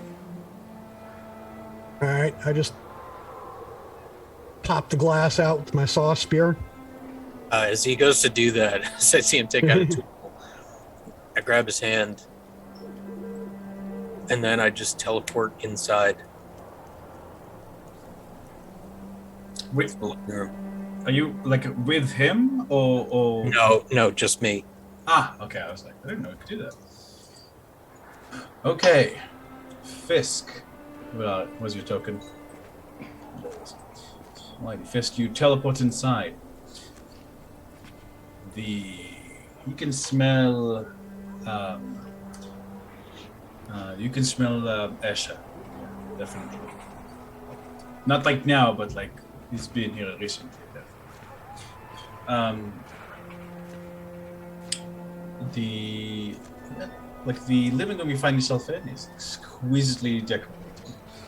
It seems Esha has a lot of money to burn. You can see the rich leather couch, the beautiful carved columns, and even a couple of statues in there. You can see some paintings hanging as well.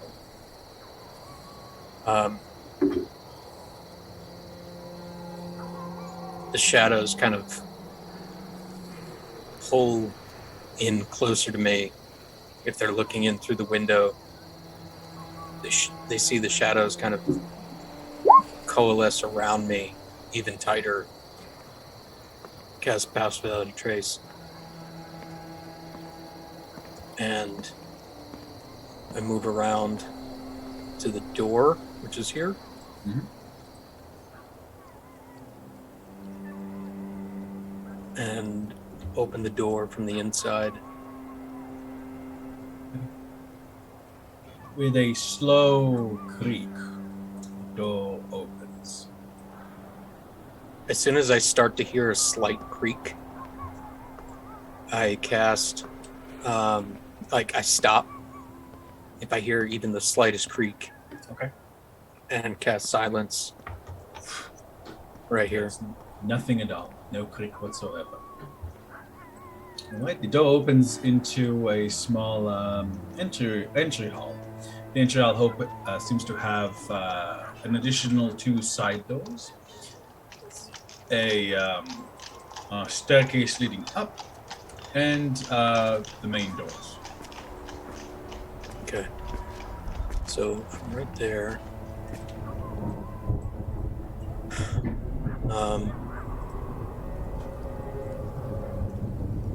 There's a 20-foot radius of silence. And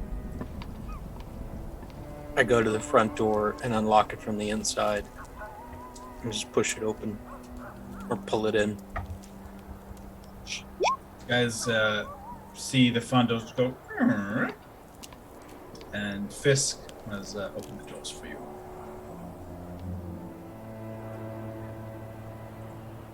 Varys gets his bow ready, his expression serious. And if you guys were in 30 feet of me, you would also see the shadows creeping around you as well. Alrighty. To your right, there is what seems to be some sort of office door, and there's a staircase as well. Behind the staircase, there's another door.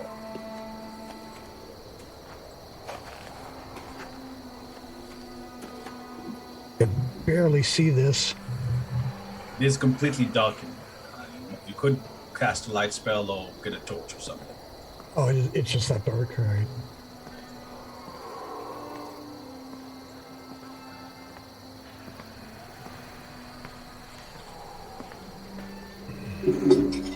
He says as his lips move and nothing comes out.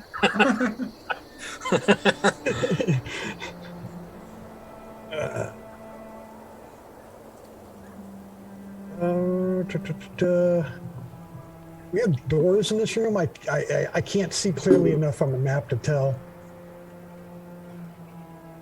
You feel out with your hand. Your hand touches a door handle. Try and open it. Door opens silently. Light spills out into a luxurious office. You see a large book stand, a very large comfy chair, some chairs, and a beautiful mahogany desk. A quick step inside. Right there.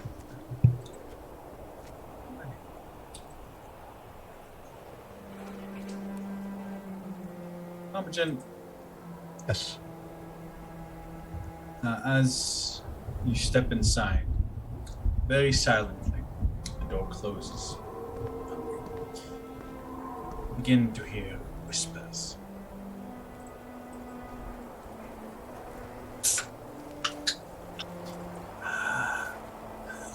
Intruders. Intruders in the master's.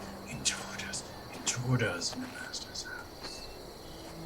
You see from around the... ONORIM, where are you going?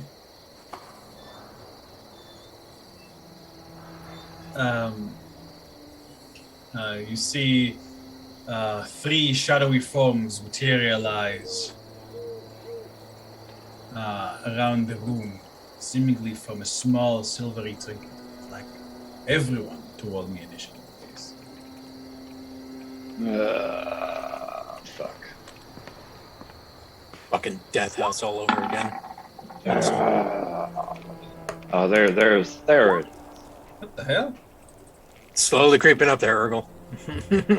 Well, I got like so many good rolls tonight, all on stuff that didn't really matter that much.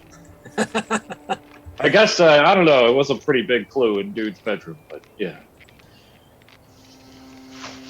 Even shadier rabbit hole than I thought. Why are there no guards here? They're all Actually, been Flipping eaten. this fucking place.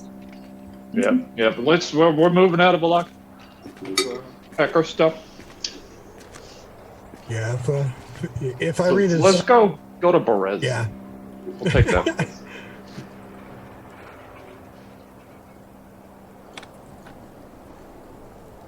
Oh God, they're right on top of me. God damn.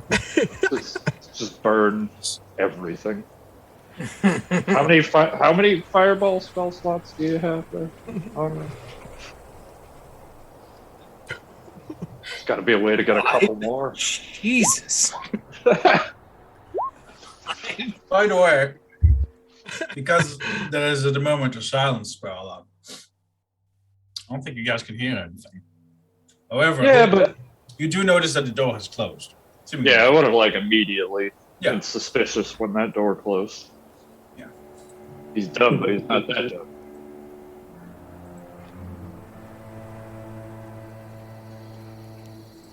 Now that the door is open and you're actually entering, yes, you do detect magic. It feels like the house itself is woven throughout some kind of abjuration, conjuration, and evocation. At least as far as you can tell from around you. It almost feels like the inside of Wizard's Tower, ONORIM.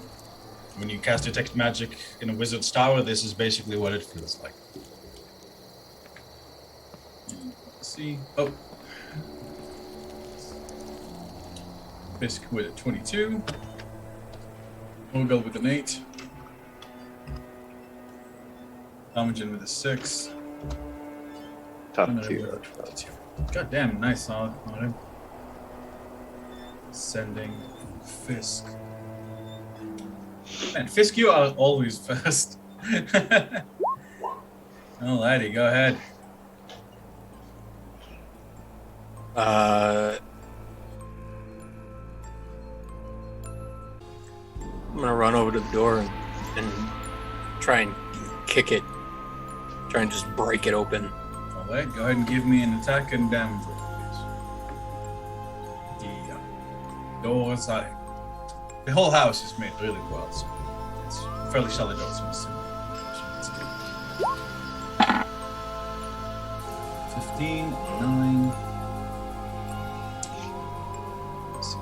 Wood, 15. 9 damage.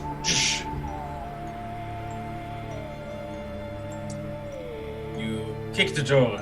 It's silently, you can feel it give a little bit, but not enough. I'm gonna hit it again. 13 does not feel like it's did much. Back up. And then I'm gonna back up and tap Bassoon on the shoulder and point at the door. Bassoon didn't even notice any of this. You're just like looking at a particularly naughty painting on the wall of what seems to be mermaids. I think this is the first time he's seen Fisk stand on 2 feet. He flinches a little bit, clearly unused to this strange view.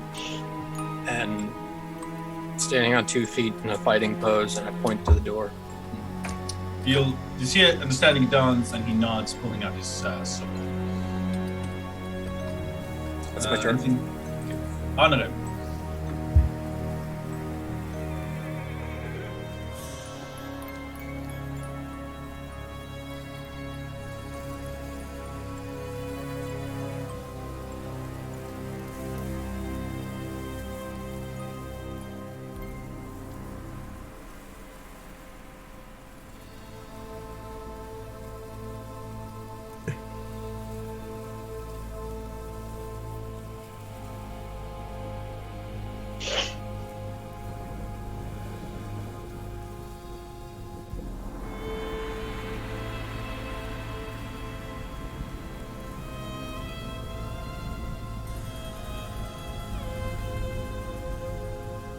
Bassoon is going to move forward cautiously, pulling out his greatsword.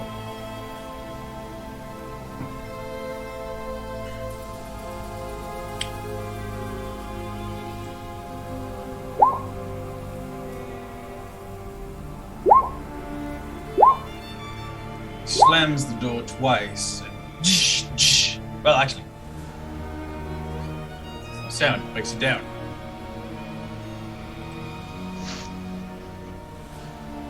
As soon as the door is down, I'm gonna drop silence. Suddenly, all sound returns, and you guys can hear. Now, you guys can all hear these. We are intruders, intruders in the master's home. Intruders, intruders. Right, Bassoon's going to enter the room. Varys is going to stand here, pull out his bow and arrow,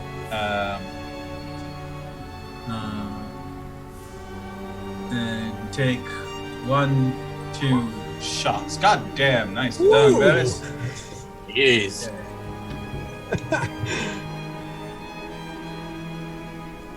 Alrighty, it's okay, those both hits. Okay. Luckily they're not immune, they're only resistant. Let's do ones. Okay. Alrighty. Orgal. All right, I'm running in. What do these things look like up close? Put your hand out. Oh, there's a hand up? Mhm. Missed it. Oh. It's in the roll 20. Oh, there it is. They look like That's shadowy shadowy spirits with skeletal features floating. Your head is filled with whispers that make the hair on the back of your neck rise and chill rise down your spine. Does Fisk recognize what these are? Give me a religion check.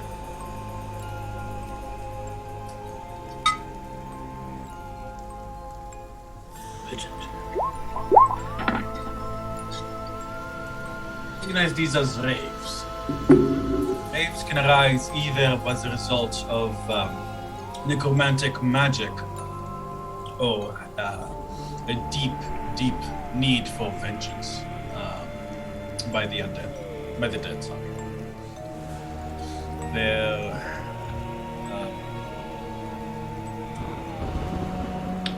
Their attacks are quite dangerous and can quite literally drain the life from. They can move through creatures and objects. It's said if you're killed by a specter, you become one.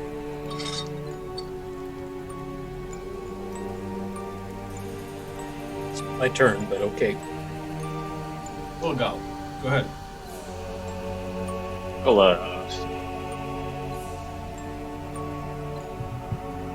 Go into rage, then attack twice with Heaven's Blood. Hell yeah. It's the first time using Heaven's Blood to attack. I'm ready. No, not at all. Like, I've used this weapon so many problems. times. That's a 12. Because you have advantage for some reason. Probably from earlier. Also, Orgal, you were a little bit too far. This guy was in this. Yeah, thank you. 12 is going to miss, but a 26 is absolutely going to hit. The sword is magical, and that is radiant damage, and that is. Ooh, that's a lot. In your head.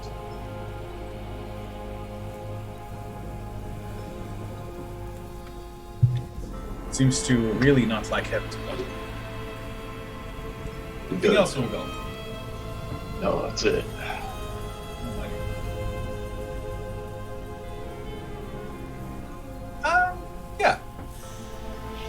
I'll say, yeah, you absolutely do.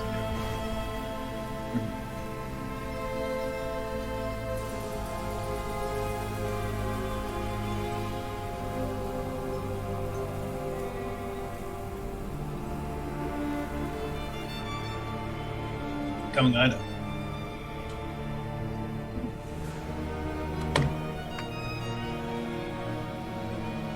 The hallway fills with an explosion of light as ONORIM's staff lights up.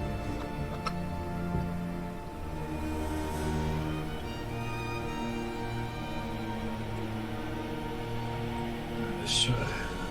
Slate over here is going to move towards you, Orgal. And it's going to try to hit you.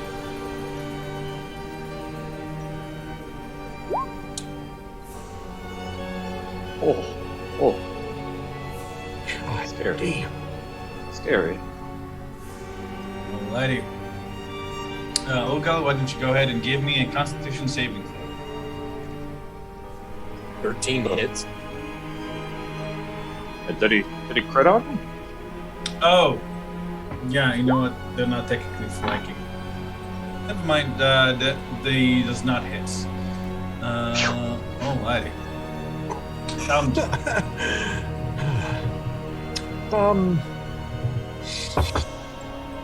Shadowblade, It's fine. already black and dark now, as I cast Green Flame Blade.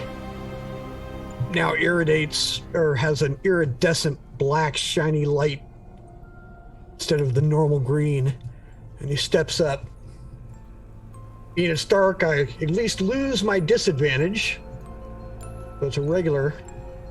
And with Urgle there, it's a sneak.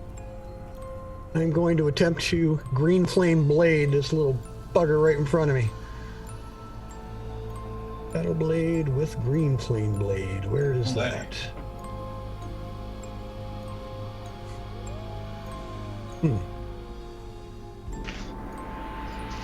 Spell.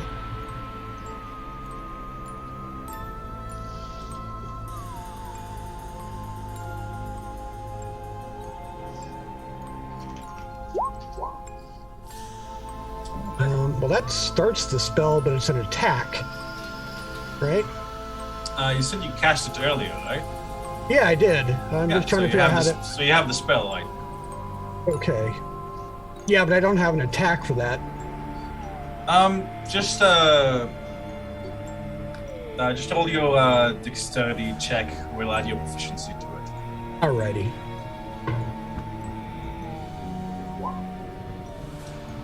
Okay, that's definitely going to hit. Go ahead and roll me 2d8, please.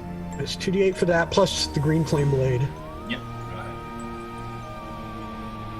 go ahead. 8. And we have sneak attack damage too. Green Flame Blade is... Boy, it's a pain when you gotta look it all up. Stacking so much crap.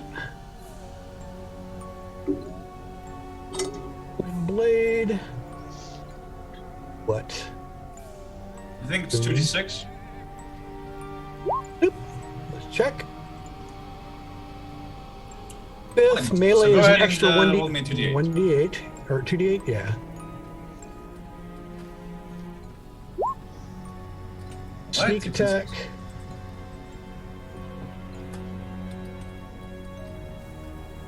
Gonna give me... Sneak is what? 46.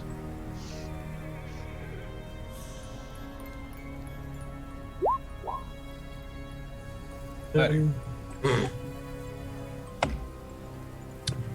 I'm going to send the next Green Flame Blade, the flame leap into the guy next to Urgle. Okay.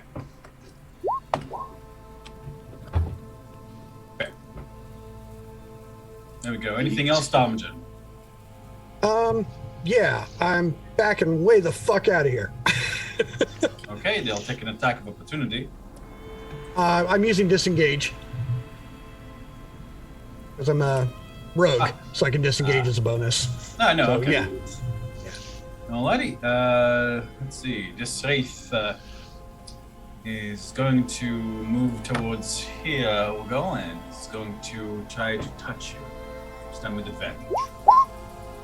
And miss. Woo! God damn, they hit hard. When they hit. This one is going to move towards Basu.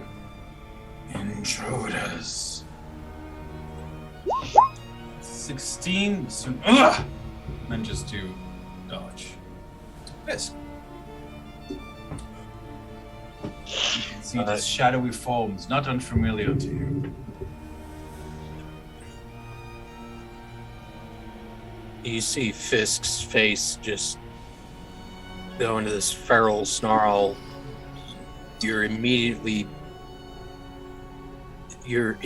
brought to mind the memory of his face in the blue water when he was backed into the corner. And he yells out, "Race!" and don't let them hit you. And I'm gonna go here in the corner. I can't tell. Yeah, I'm gonna rush up to this one. I'm gonna take out the spear beasts and take 2 swipes at it. Alrighty. Go for it. 18 is going to hit.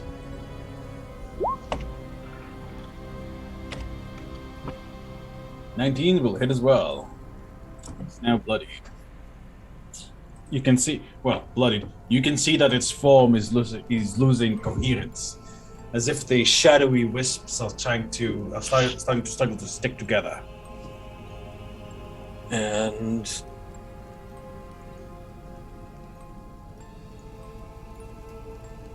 I'm going to use Flurry of Blows. And just kick through it. But as I start to kick through it, there's a trail of shadows as the key kicks in to hit it. Badass. Go ahead. And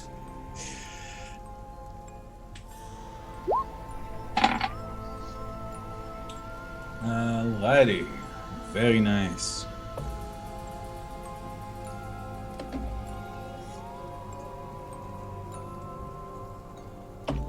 I land on my feet, put the spear in front of me, and that's my turn.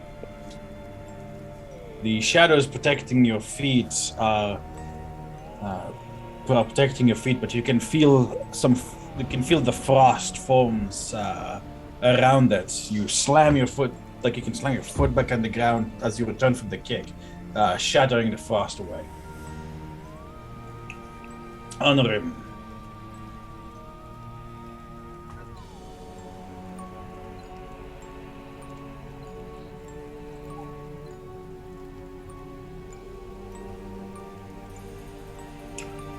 Go for it.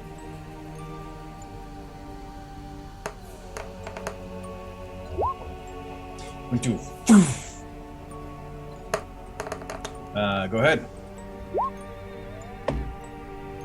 Nicely done. This one's almost completely losing its form.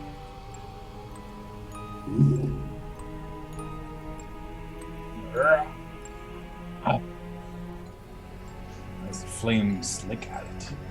Anything else on him? Soon is going to. Let's see.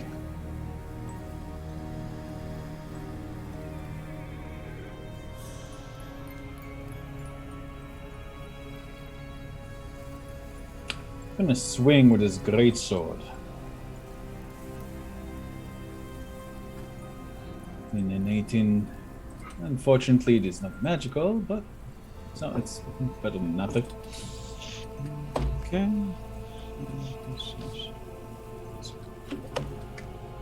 Alrighty. And he'll move over here to allow more people to come in. Varys is going to take the shot.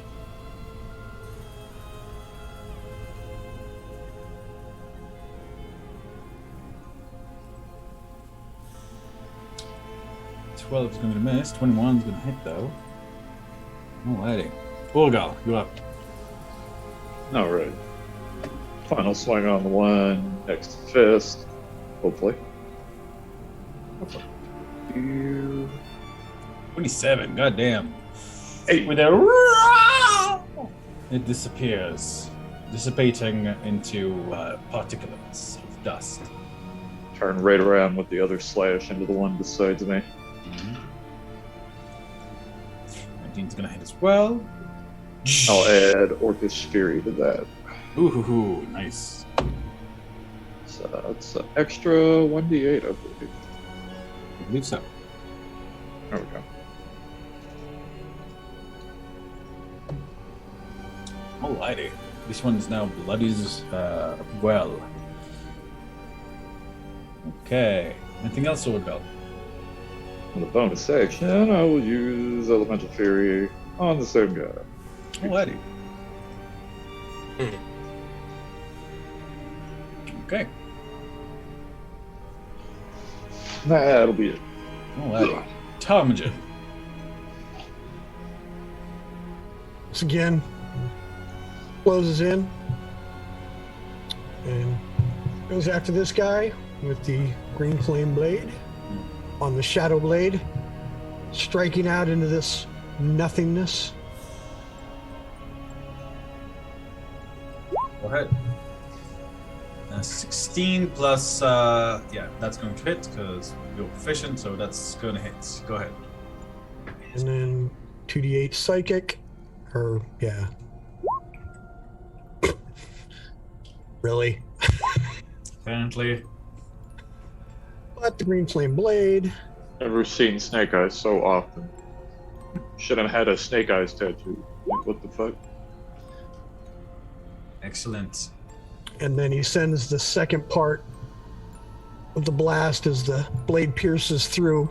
Black fire leaps into the one in front of Urgle. And Ooh la la. Okay. And Very he nicely done. hauls ass with disengage. He's like, get the hell away from them! And steps back out here. Not until they're dead! Alrighty, let me see. Again. Yes, Wraith is going to float around here, earning a attack of opportunity from Bassoon. Ooh, There we go. 13, very nice. It's not quite enough, but it is almost losing its corporeality completely. And it's going to reach towards you, Orgal. That's 25, because it's with advantage. 22 necrotic damage, and I'm going to need a Constitution saving throw, please. Owie. Alright, you succeed. You just take the damage, you don't... your maximum HP is not reduced. You can feel incredible cold, like your heart is being squeezed. Alrighty.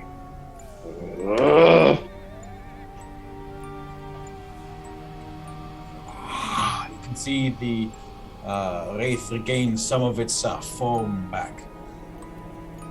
The second one also attacks you with advantage, and I need... Ooh. Wait, is it the second one yet? Oh, no. Yeah, that is the second one. I need another Constitution saving throw, please. Damn. They hit fucking hard. Yeah, they do.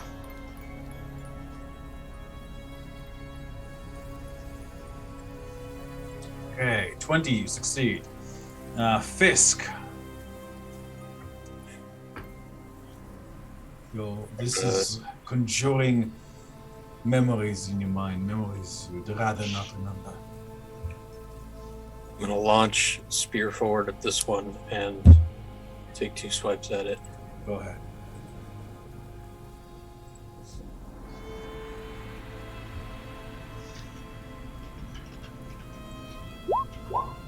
That absolutely hits. And that absolutely hits. This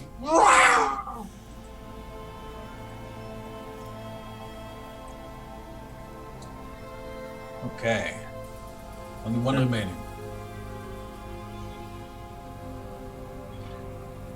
Bonus, sorry. No, I'm gonna just move here, and then it's my turn. Alrighty, ONORIM.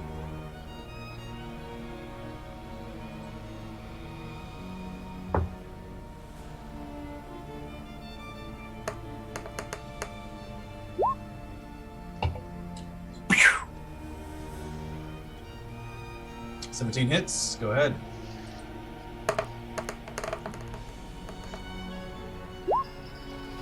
Oh shit! Nice. Alright, your firebolt burns a hole through that wraith. It's beginning to lose its form, shedding like this wispy black smoke in great torrents. I'm assuming that's the end of your turn, Honor? You're muted. Oh, he's muted. Right. I got you. It is a really nice table. Bassoon is going to greatsword with advantage. So Oh, yeah. It's a really, really nice table in the middle of this. Money, that's 22 divided by 2. That's 11. Bassoon grants an annoyance. Varys, as focused and keen as ever. Actually, he's going to need to reposition over here, because otherwise we'll be ahead.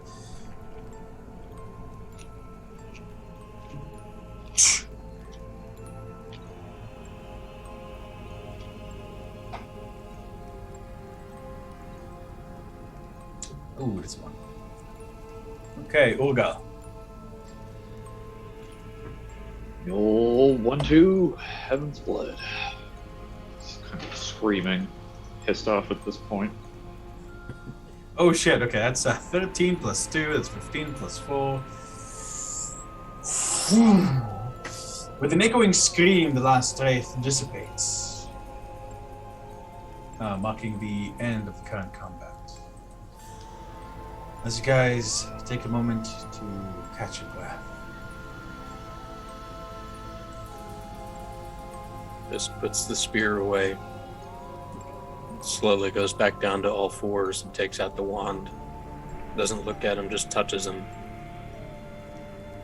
I immediately start using my sword in a similar fashion. Trying to thaw myself out. Yeah. Oh my god. Wow. Double ones. You know what? Get those wands out now. You know what I mean? Yeah. Oh, I goody. I guess. I don't know. Obviously, don't add the lightning damage to your healing. Oh. Ah! Selective It hurts so good. Girl.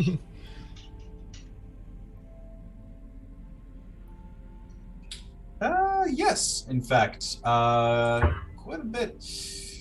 There's something magical under the plant. There's something ping as magical in the bookcase, and there's something ping as magical inside the desk itself. Alrighty. You. I guess you're telling. So, looking around the plant, I'd like you to give me an investigation check with advantage. While they're checking that out, I'm sending Parvis up these stairs. Alrighty. 25. ONORIM, on a gut feeling, you lift up the potted plant, finding a small key. The key pings as evocation.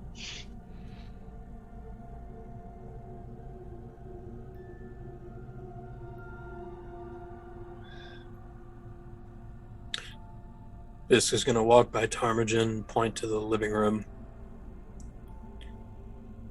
We smelled him here recently. He was here. I point to the stairs. Do you smell his trace going up here? go over to the stairs and start smelling up the stairs.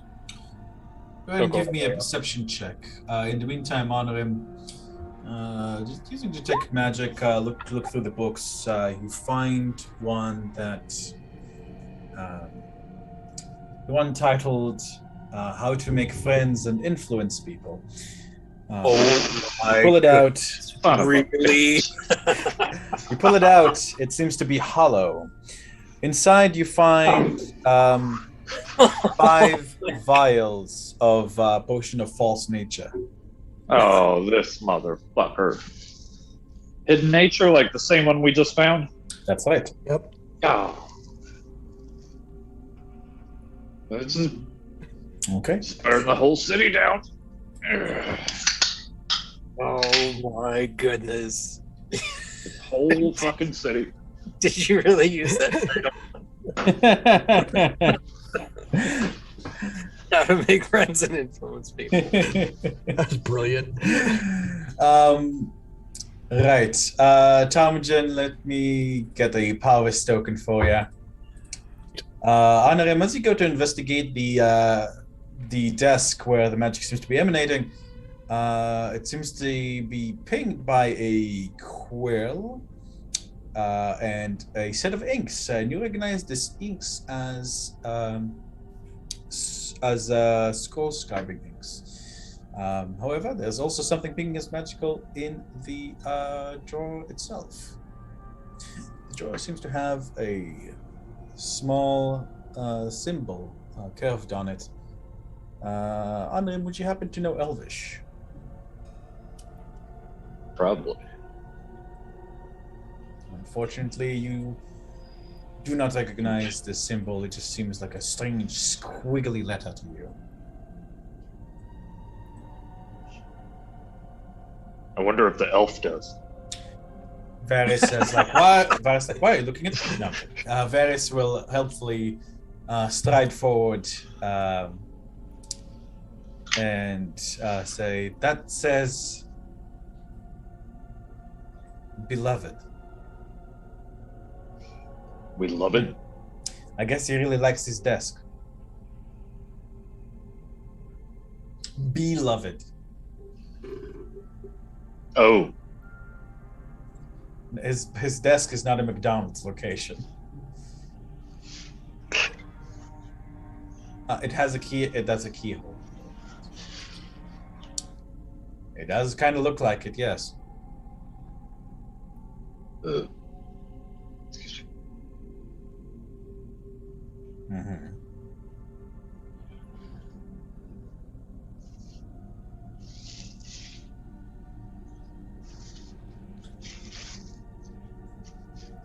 You, on a living with Melchior, you know that wizards can be pretty fucking paranoid. It's not without the realm of possibility that there's some kind of double failsafe on the key. Or it could be that the evocation magic is how somehow disarms a trap in the jar. It's hard to be perfectly sure.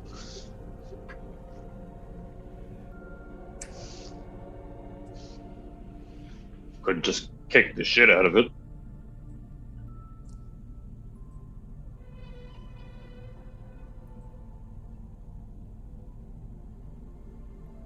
If you say so.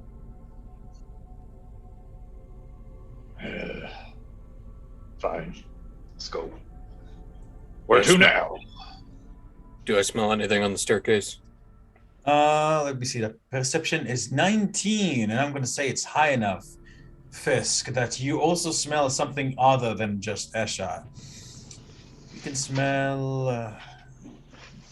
These scents probably are at least a few, have been left over the last 3 days or so, including today. You can smell a little bit of Ireena. You can smell a lot of bit of Esha, and you can smell something that makes your stomach turn. The blood from the family you found on the road.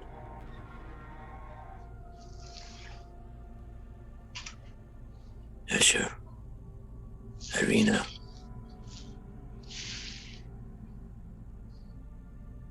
Outside And not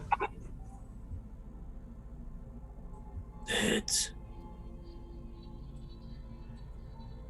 bastard.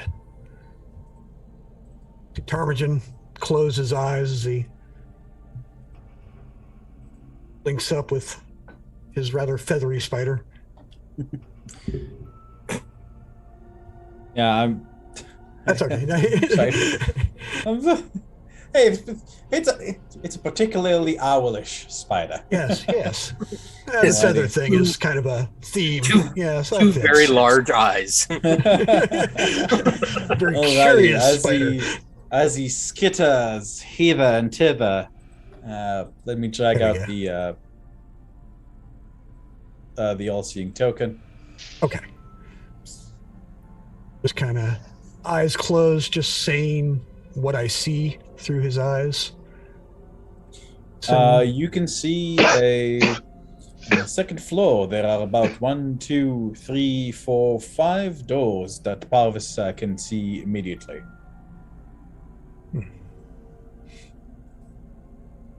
Four of the doors are open. Sorry, 6 doors. 4 of the doors are open, but 2 of them are closed. all right, he's going to creep over to this one very quietly first. Okay. I'd like to go ahead and give me a stealth check for Parvis, please. Alrighty.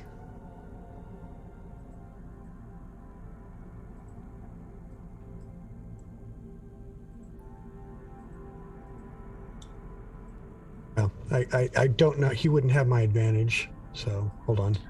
13, thank you. Parvis can see forms under blankets.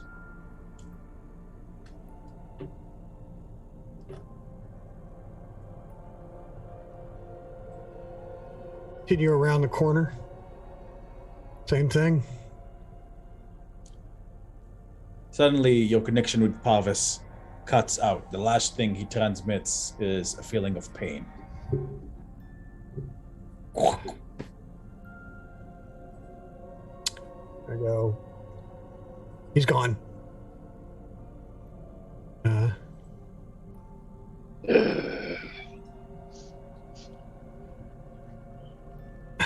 Like perceptive, aren't they?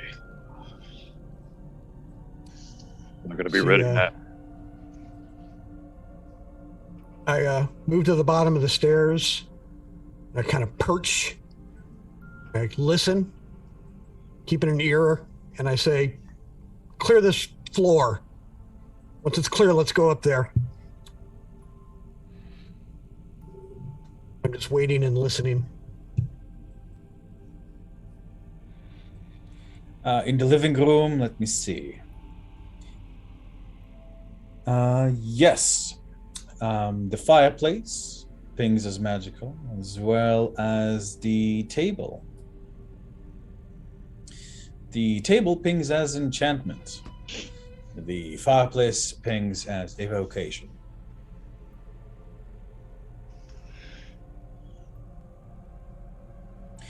There's no flames in there at the moment.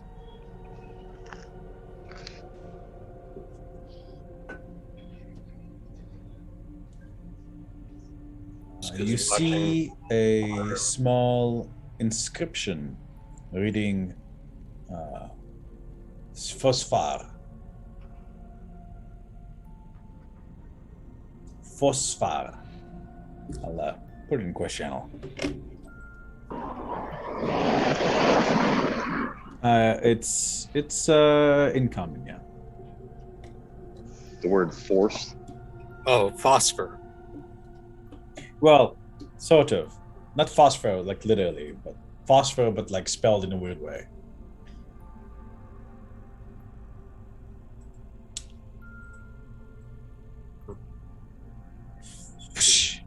A jolly flames immediately erupt in the fireplace, heating up the room and adding additional light to it.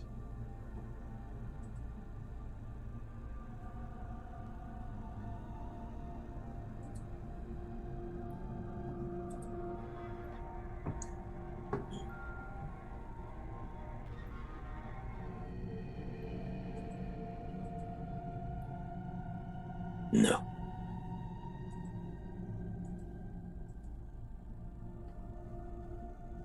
What does it do?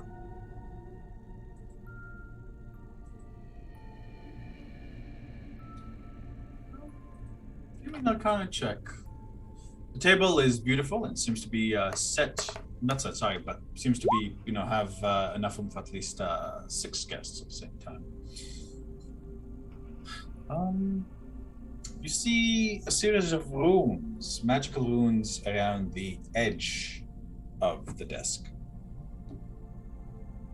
By their nature, they seem to indicate to enchant.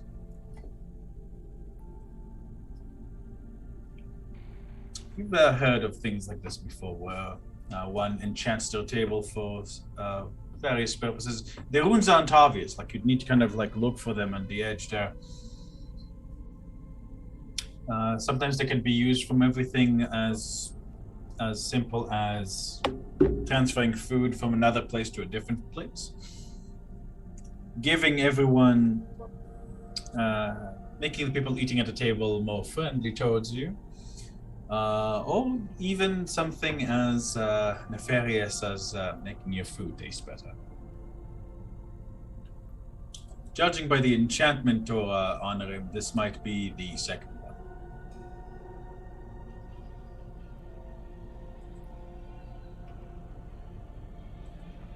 Yes. I'll go over and open the left one first. The left door opens, revealing what seems to be a small servant's quarters. The bed is unoccupied.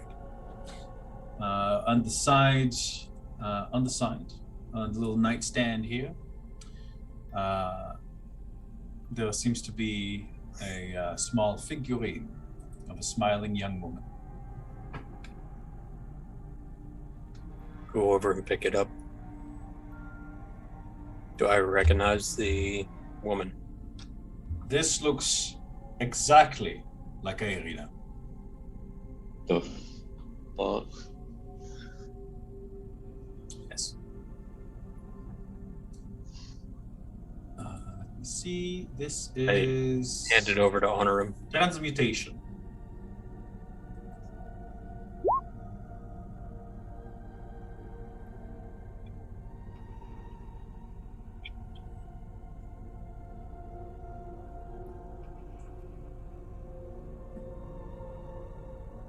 Listening to this door.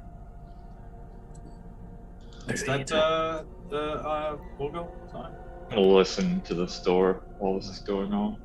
Listen to this door. Judging by its, as you put your ear to it, judging by its temperature and the quality of sound, you realize it leads to the outside. Okay. It's the back door. Seems to be. You hear. Give me a perception. Actually, what's your passive? It's like 11. Okay. Yeah. You hear the sound of something large moving outside. I'm gonna open it then. You want to open it? Yeah.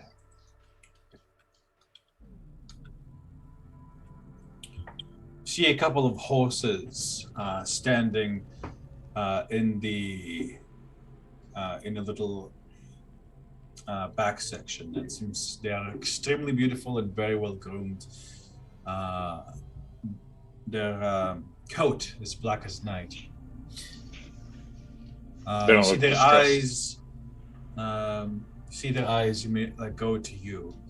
It's a bit of an unnerving sensation as they're looking at you, heads on, which is pretty unusual for a horse. A wave. You wave.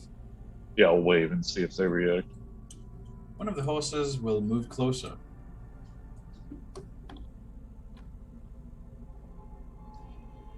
I won't step through the door. It will go to try to lick your face. It will go. Yeah, I'm gonna back up. I'm not gonna let that happen. Don't let it happen. No, I'm not gonna let it happen. Horse extends its neck more. Step out, away from the doorway, and back. See, the horse's head extends and extends, following you into the house, Odo. You try to, but like the horse's thick neck is already inside. And I want to make something clear. The horse's neck is like unnaturally long now. And you can see Try to it punch it in has the like. face. You try to punch it in the face? Yeah. Give me an attack roll. All right.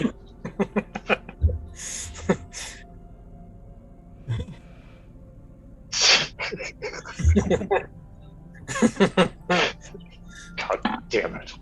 Ah. An 11 is not going to be enough. And See, Urg'll do that. Fisk is going to follow up with four just strikes of his own. Just bap, bap, bap, bap, bap. Go for it.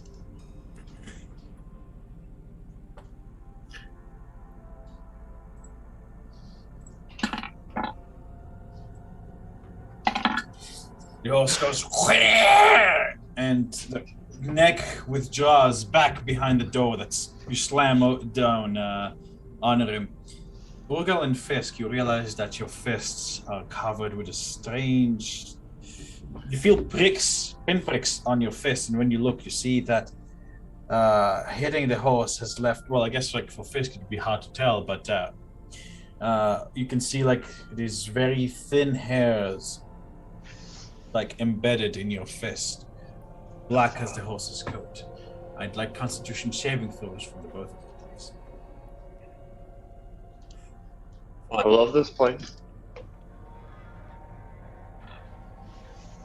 Unfortunately, that doesn't count as being soiled. It's okay. 22 is gonna save. 11. Okay, Urgal. Urgal. Yeah. For the next hour, you are considered to be poisoned. However, you don't take any damage, and the way that you're poisoned is that your color perception shifts. It feels like everything is moving very strangely. And as you look at Fisk, it feels like his head is wobbling around. Well, you haven't done much of this before, but maybe once or twice you have. You realize this is some sort of drug that you've just been affected by. Guys. Oh shit, I just realized it's a natural 20 on my part. I just realized. I think that horse got me high. I look to honor him. Hi. Just confusion emanating on Fisk's face. You remember the scumble? It's kind of like that, but different.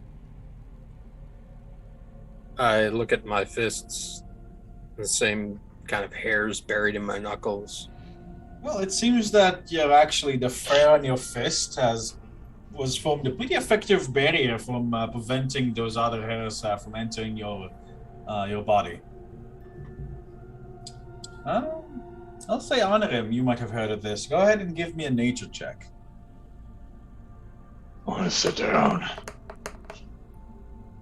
Although you're feeling like really dizzy. Teacher, ONORIM, you've heard of Feywild creatures called let's see the note here.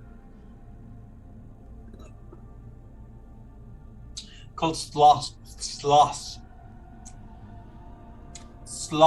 horses. Sloth horses. Sloth horses appear to be horses, but not really. What they really are shape-shifting creatures. They excrete mind-altering substance from their coats. It serves them as both a defense mechanism and a sort of method to attract mates. Elves and Fae are sometimes fond of using their coats to basically experience altered mindsets. Although it's usually not recommended to be affected by more than one dose at a time, as it can lead to brain death.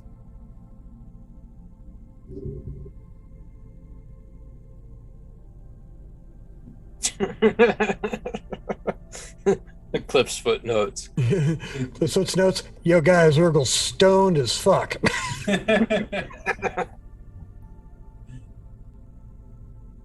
If only.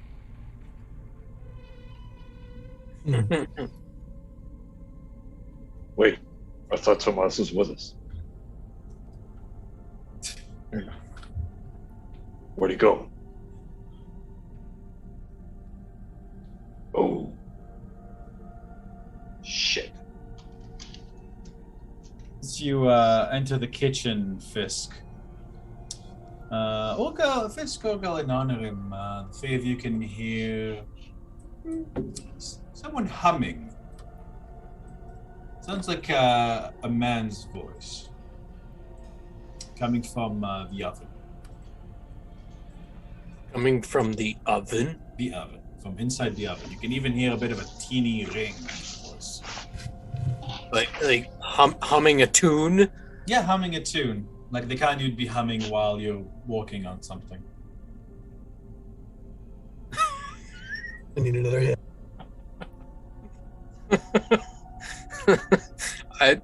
Fisk looks at his knuckles.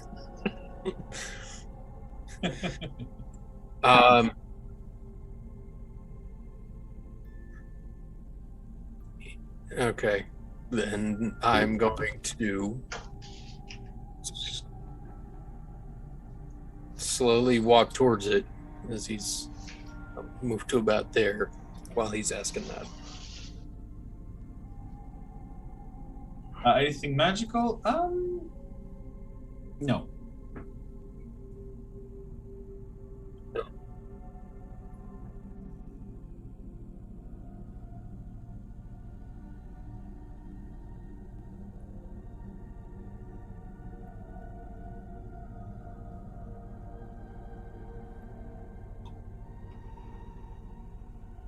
I kind of step out of the way.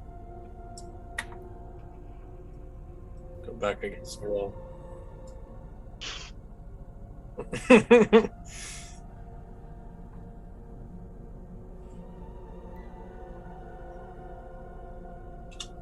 Fuck is that? Shh.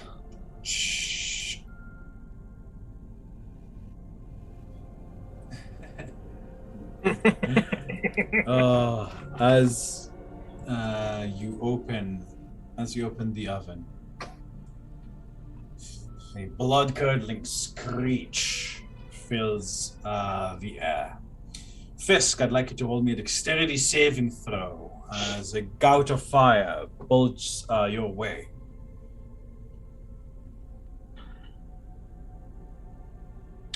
With 3, Fisk, you take only half of this in fire damage. And I take no damage. Oh yes, because of your juice. That's right. The oven door then slams shut once again.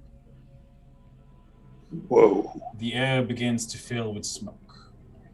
I just pulled a Voltusha over me in the corner. The humming does not resume, but the screaming is going more intense now. It sounds like someone is literally burning alive inside the oven.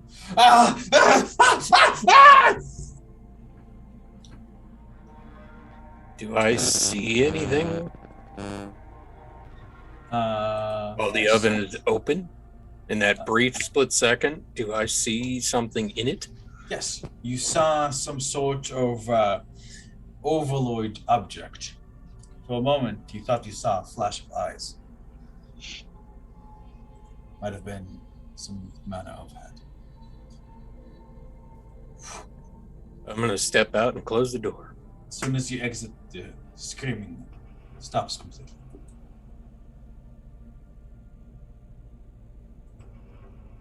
We turned off the music.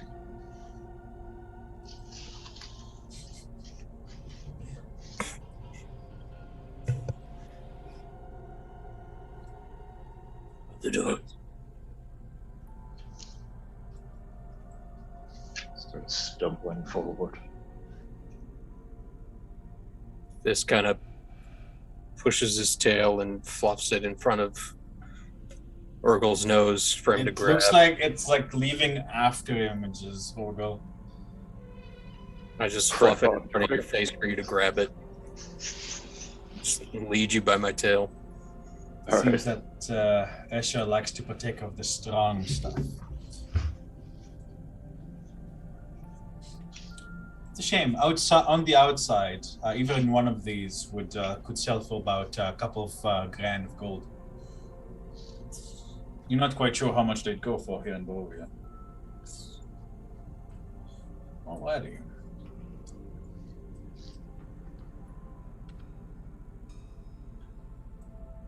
Just go up, open it slowly, and then just duck back behind the. just open it and push it up against the wall.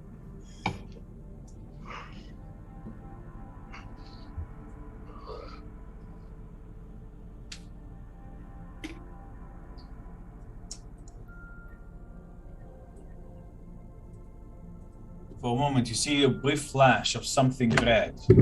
Disappears immediately.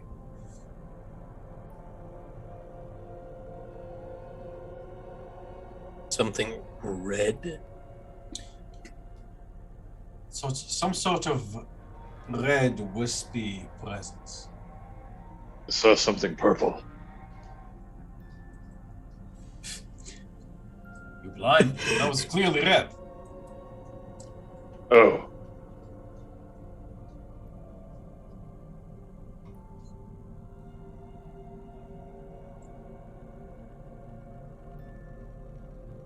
Oh.